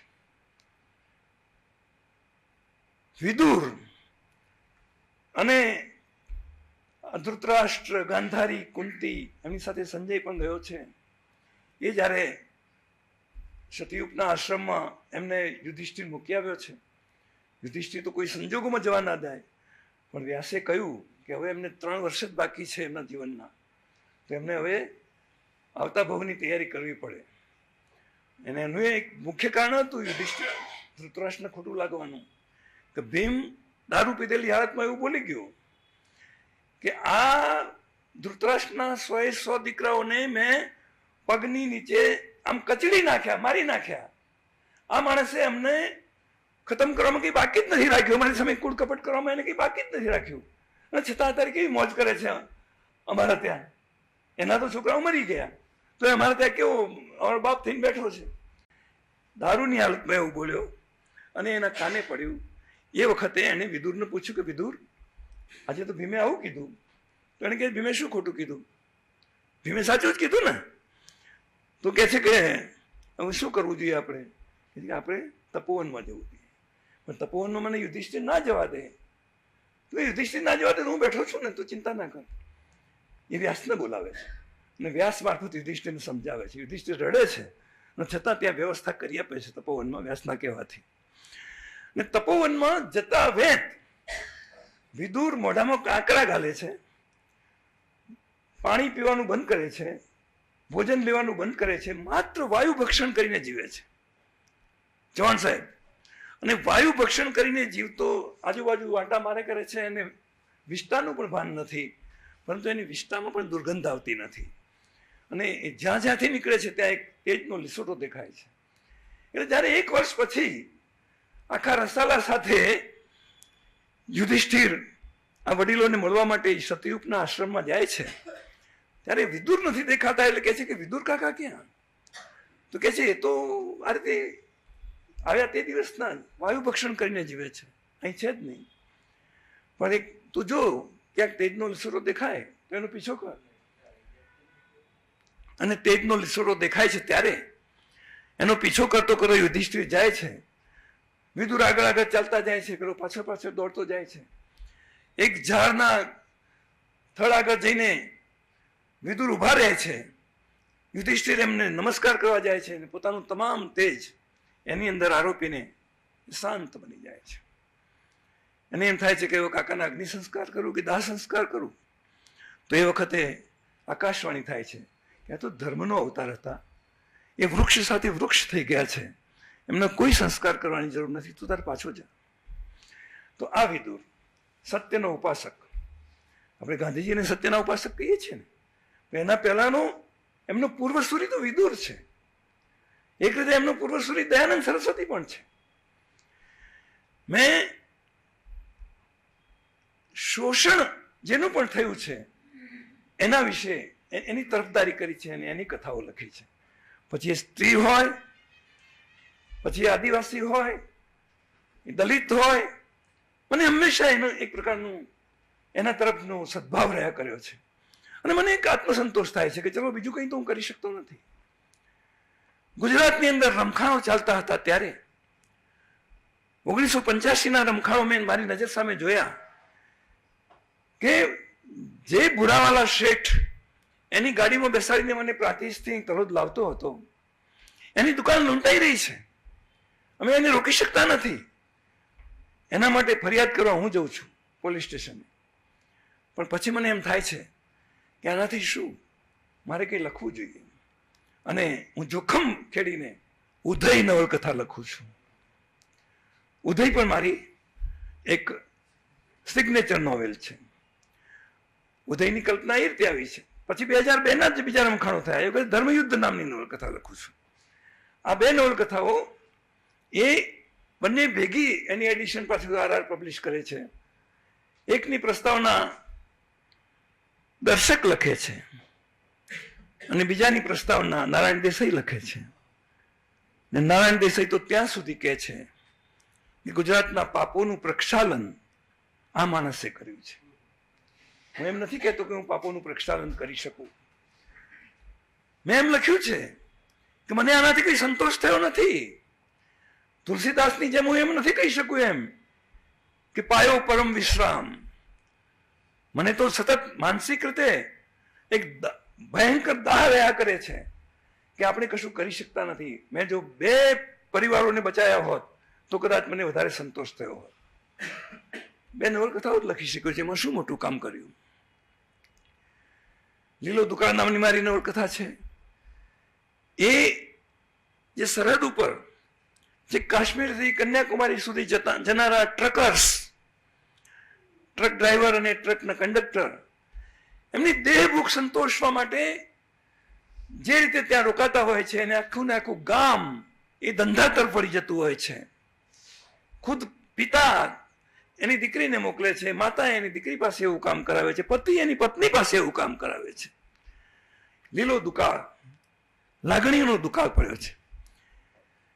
આ એક કલ્પના ટાઈમ્સ ઓફ ઇન્ડિયાનો અંદર આનો રિપોર્ટ આવ્યો અને મને એમ થયું કે મારે આના વિશે કંઈક કામ કરવું જોઈએ. અને એના ઉપર મેં નવલકથા લખી છે. એ ડીએસપીની ડાયરીના સ્વરૂપે છે. એક એવા ડીએસપીને ત્યાં મૂકવામાં આવે છે કે ભાઈ આ તમે ધંધો બંધ કરાવી દો, ચૂંટણી આવે છે અને એ વખતે વિપક્ષના પાસે આ મુદ્દો થઈ જશે. ડીએસપી સારો છે, એ બંધ કરાવી શકે એમ હતો, પરંતુ સંજોગો એવા ઊભા થાય છે કે એને ગગુ કરીને જે છોકરી જે મળવા આવે છે અને એની એટલી સુંદર હોય છે અને એની પોતાની જે વેદના હોય છે, આ પોતે એનાથી આકર્ષાય છે, પેલી ના પાડે છે તમને રોગ થઈ જશે. દરમિયાનમાં એની બદલી પણ થઈ જાય છે. પરંતુ આ લીલો દુકાળ એની પ્રસ્તાવના ગુણવંતશાહે લખી છે. મારું સદભાગ્ય એ રહ્યું છે કે મને વિષ્ણુ પ્રસાદ ત્રિવેદીથી માંડીને ગુણવંતશાહ સુધીના પ્રસ્તાવકો મળ્યા છે. ગુણવંત વ્યાસે પણ ક્યારેક લખ્યું, ક્યારેક બીજા રઘુવીર ચૌધરીએ તો લખ્યું જ, પન્નાલાલના આશીર્વાદ પણ મળ્યા. હું મારી જાતને ભાગ્યશાળી એટલા માટે ગણું છું કે ગુજરાતીની અંદર 30 જેટલી નવલકથાઓ બહુ ઓછા લેખકોએ આપી હશે અને એમાંથી 15 જેટલી નવલકથાઓના અનુવાદો બીજી ભાષામાં તો કોઈના નહીં થયા હોય. સુયોગ એવો થયો કે હું જ્ઞાનપીઠની પ્રવર પરિષદનો સભ્ય બન્યો, એનો મને લાભ મળ્યો. મારી ઉદય નામની નવલકથા જ્ઞાનપીઠનું તો મેં જ પોતે ભાષાંતર કર્યું હતું. એના કારણે જ્ઞાનપીઠ સાથે પરિચય થયો હતો. અને એના વિમોચન વખતે અર્જુનસિંહ આવ્યા હતા, અમૃતા પ્રીતમ આવ્યા હતા. અને એ વખતે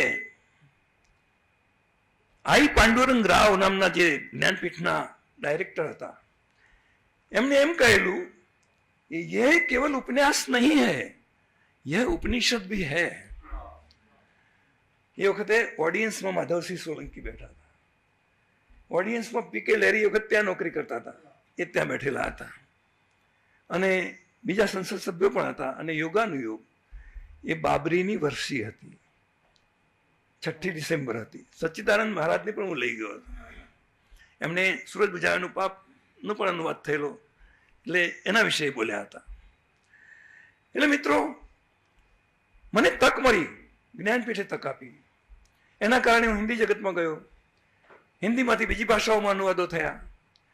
અને આપણા ત્યાં સૌથી વધુ સાહિત્યનો પ્રચાર કદાચ હોય તો બિહારમાં છે. આપણે જેને એમ માનીએ છીએ કે બિહાર તો ગરીબ પ્રદેશ છે, પરંતુ એ જ બિહારના આઈએએસ અને આઈપીએસ ઓફિસરો આપણા ત્યાં હોય છે, ચીફ સેક્રેટરીઓ આપણા ત્યાં હોય છે.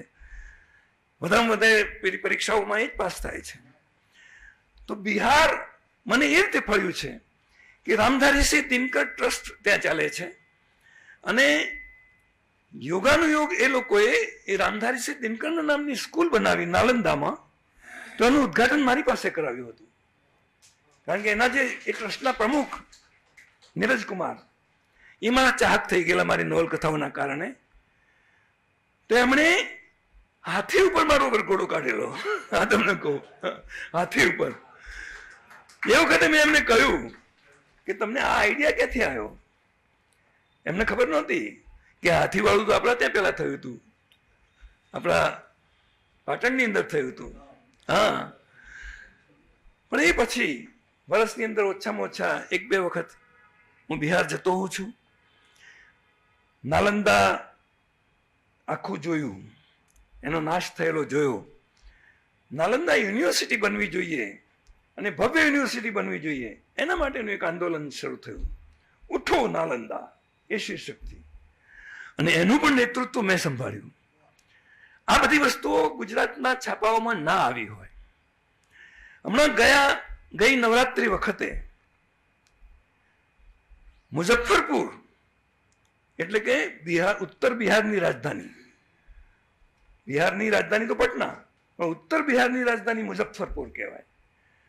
મુઝફ્ફરપુરમાં ખુદીરામ બોઝ થઈ ગયેલા, પ્રફુલ્લ ચાકી થઈ ગયેલા, તિલક મહારાજ ત્યાં ગયેલા. તો આ રામધારીસિંહ દિનકર ટ્રસ્ટ વાળાને એવો વિચાર આવ્યો કે કેમ આપણે અહીંયા આગળ આ રીતે નવરાત્રિ મહોત્સવ ના કરીએ. અને એ નવરાત્રિ નહીં, ગણેશોત્સવ. તો આ ગણેશોત્સવ આપણે કેમ મુઝફ્ફરપુરમાં ના કરીએ? એમણે તિલકના જ ગામમાં જઈને, પુનામાં જઈને, તિલકના વારસદારો પાસેથી જે સમયે તિલકના માટે જે મૂર્તિ બનાવવામાં આવી હતી ગણપતિની, એવી એક ગણપતિની મૂર્તિ બનાવડાવી, તિલકની પણ મૂર્તિ બનાવડાવી. અને ગણેશોત્સવ પહેલી જ વખત બિહારમાં થયો. એનું ઉદ્ઘાટન એ લોકોએ મારી પાસે કરાવ્યું. બિહારના મિનિસ્ટરો અતિથિ વિશેષ હતા અને ઉદ્ઘાટક હું હતો. આ મને બધું નવાઈ લાગે, પણ મને એનો અફસોસ પણ ના થાય અને આનંદ પણ ના થાય કે બરાબર છે, જે ક્ષણે જે રોલ આપણને ભજવવાનો મળે એ ભજવી લેવાનો, એનાથી આગળ કંઈ નહીં. એ જ આનંદ, ક્ષણમાં જીવવાનો. અમારા જયસંગ બાપા સાબરકાંઠાના લોકસંત, સાવ ઓછું ભણેલા, 4 જ ચોપડીઓ ભણેલા, પરંતુ એ કહે કે બસ ભાઈ, દેહથી દેવ જુદો છે અને તમે જે વર્તમાનમાં જીવો, વર્તમાનમાં જીવવાની વાત કરે.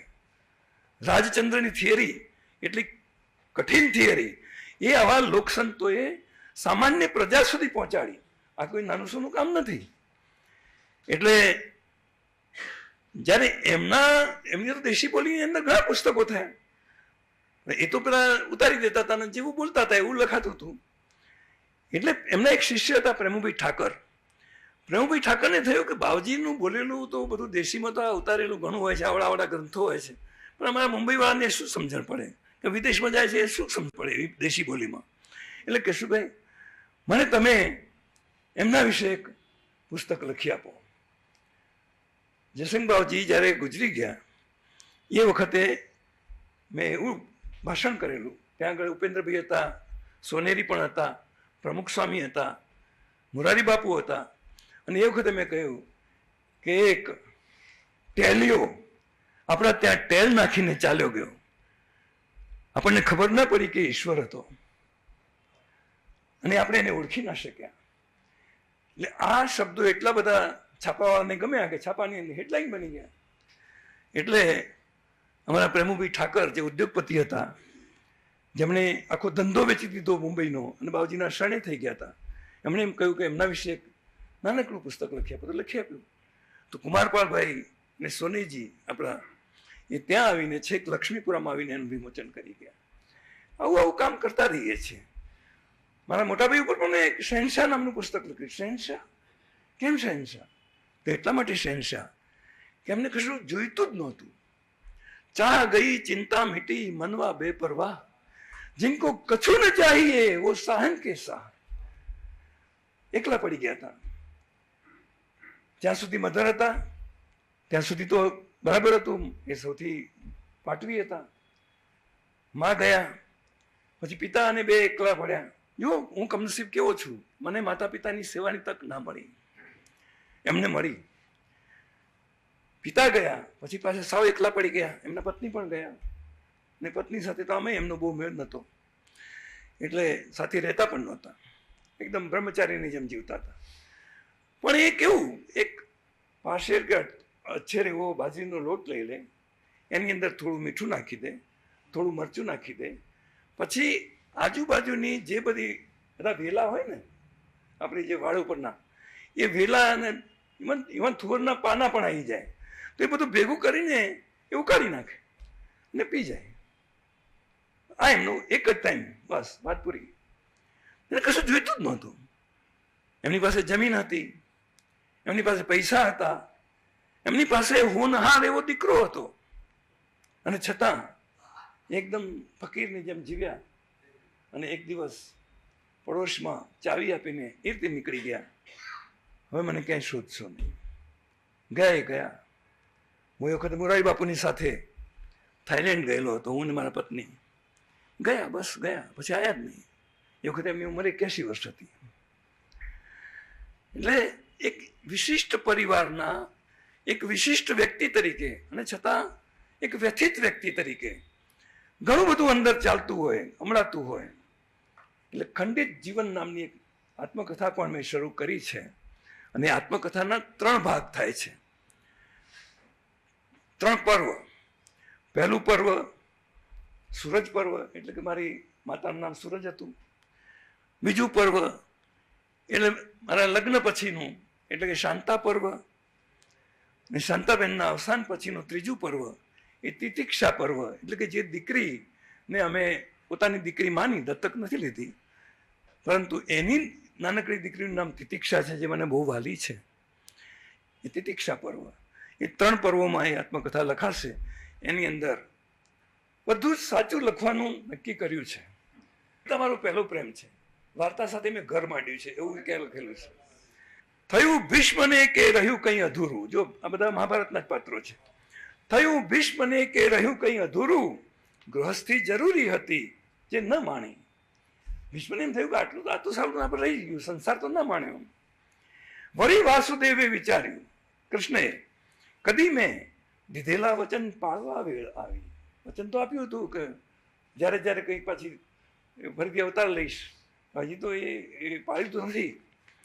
કહ્યું કાનમાં કર્ણને સૂર્યદેવે કે દીધા ખૂબ તે કંચન દાન, કિંતુ હૃદય દાન તો વત્સ બાકી રહ્યા ને. તે તો બધાને સોનાનું દાન આપ્યું, તે કોઈને પ્રેમ કર્યો? એટલે એ પણ એને એમ થયું સારું આટલું રહી ગયું, પ્રેમ તો કર્યો જ નહીં. વિદુરે વિચાર્યું, અરે હું એ ચૂક્યો, નવો જન્મ ધારી લખું લોકગાથા. મેં ખાલી નીતિની કથાઓ લખી, નીતિસૂત્રો લખ્યા, લોકકથા, લોકોની વાર્તાઓ નથી લખી. તો હું એમ નવો અવતાર લઉં. તો બધા 4 ક્યાં જાય છે?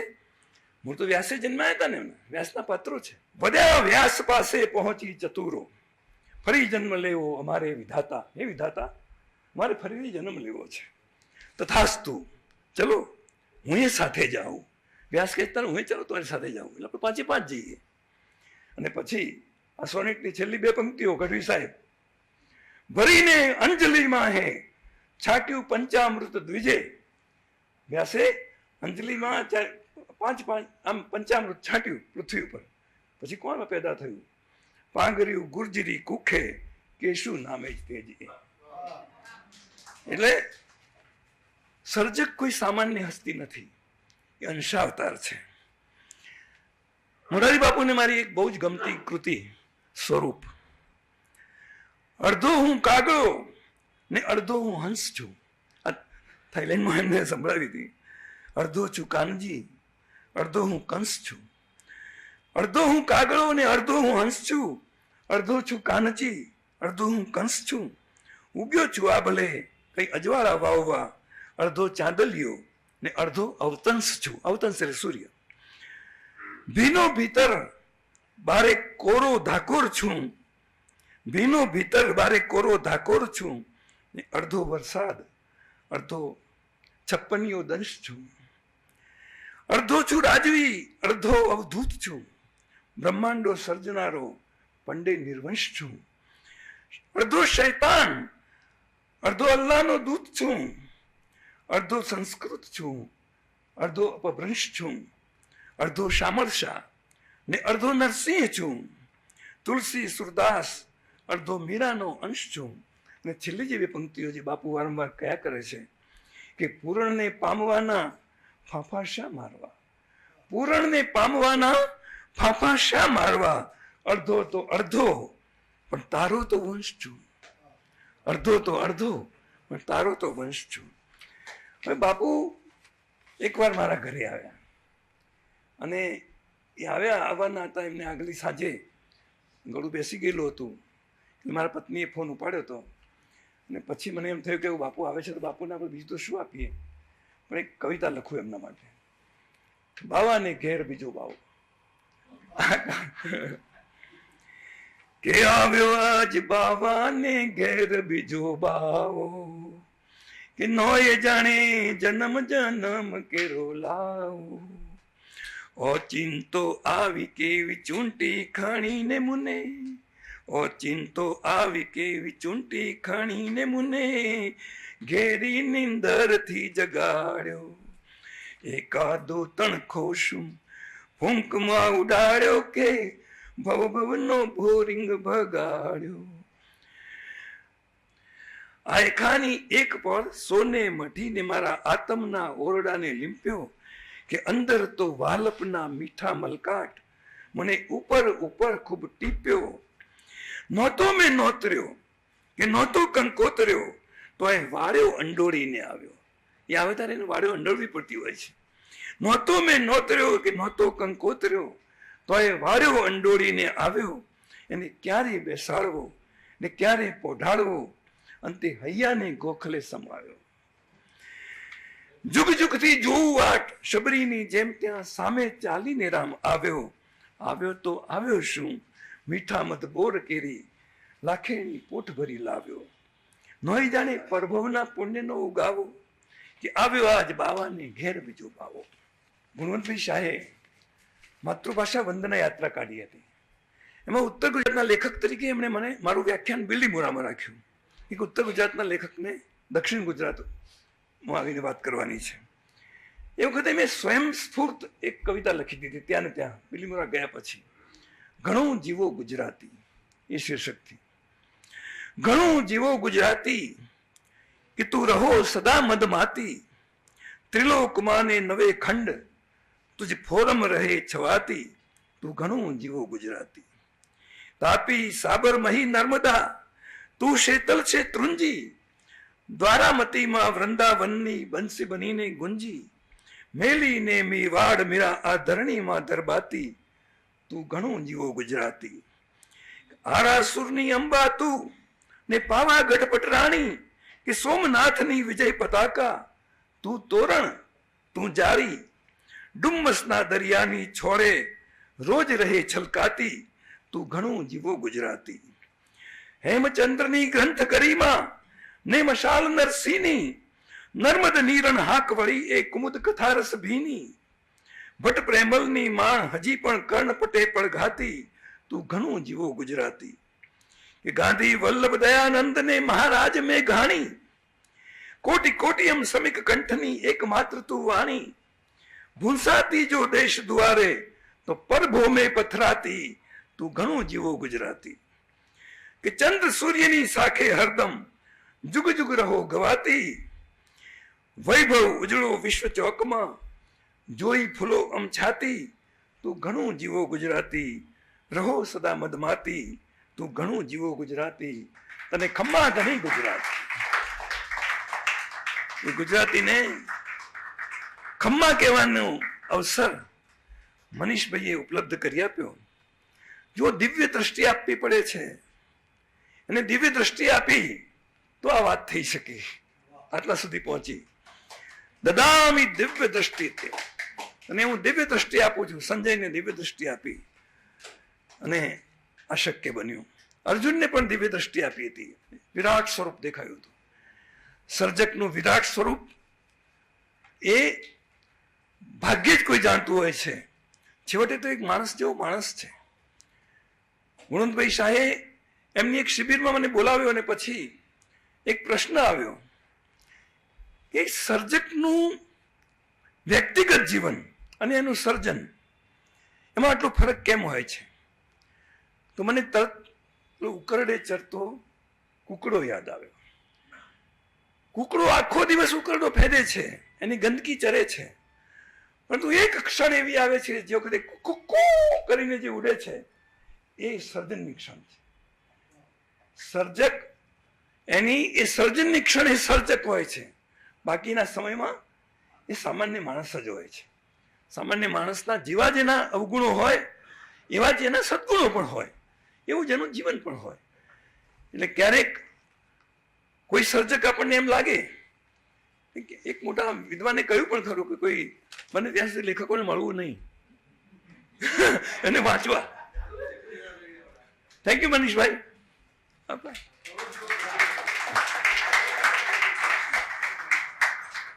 પહેલાં તો ડૉક્ટર કેશુભાઈ દેસાઈના જીવન કવન વિશેના વક્તવ્યથી આપણને કંઈ વિશેષ પ્રાપ્તિ થઈ હોય તો ખૂબ તાળીથી એમનું સન્માન કરીએ. શબ્દજ્યોતિ શીર્ષક હેઠળ હયાત સાહિત્યકારના જન્મદિનની ઉજવણી પાછળના મુખ્ય બે કારણો એ છે કે એક તો જન્મદિન પ્રસંગ એ વ્યક્તિનો પોતાનો હોય છે, પોતાના પરિવાર પૂરતો હોય છે, પણ જ્યારે સાહિત્ય સર્જક છે તો એનો એ સિવાયનો પણ પરિવાર બહોળો હોય છે. તો જન્મદિન પ્રસંગે સાહિત્ય સર્જકને લોકો રૂબરૂ મળી શકે અને રૂબરૂ શુભેચ્છાઓ આપી શકે, એ એક મુખ્ય હેતુ. અને બીજું, આવનારી પેઢી એમને પ્રમાણિત સત્ય શું, તો સર્જકે બોલેલો શબ્દ એ પ્રમાણિત સત્ય સાબિત રહે એ માટે શબ્દજ્યોતિ શીર્ષક હેઠળ હયાત સાહિત્યકારના જન્મદિનની ઉજવણી કરવામાં આવે છે. અત્યારે સૌને આ પ્રસંગ આપણો છે, તમારો છે, મોકળાશ છે. સર્જકને જન્મદિન નિમિત્તે શુભેચ્છા આપવી હોય તો મંચ ઉપર આવીને શુભેચ્છા આપી શકે છે. વારાફરતી બધા આવી શકે છે. પ્લીઝ.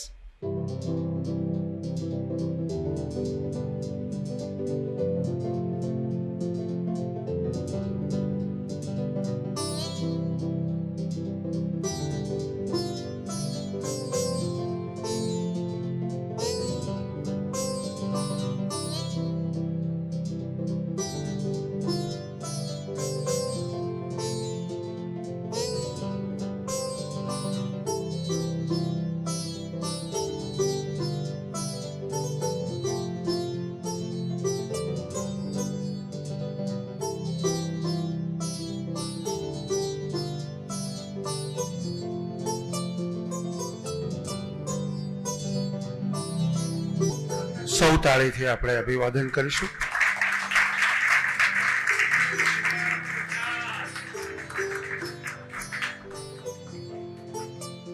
આ આ કાર્યક્રમની નોંધ જે કોઈ ગુજરાતી અંગ્રેજી અખબારો લીધી તમામ અખબારોના તંત્રશ્રી રિપોર્ટરશ્રી ફોટોગ્રાફરશ્રીનો આભાર. આપ સૌ સમય ખર્ચીને આવ્યા એટલા માટે આપ સૌનો આભાર. જેમને નિમંત્રણ કાર્ડ કે વોટ્સઅપથી કોઈ પણ કાર્યક્રમની જાણકારી નથી મળતી તો તેઓ બહાર પોતાનો વોટ્સઅપ નંબર લખાવી શકે છે.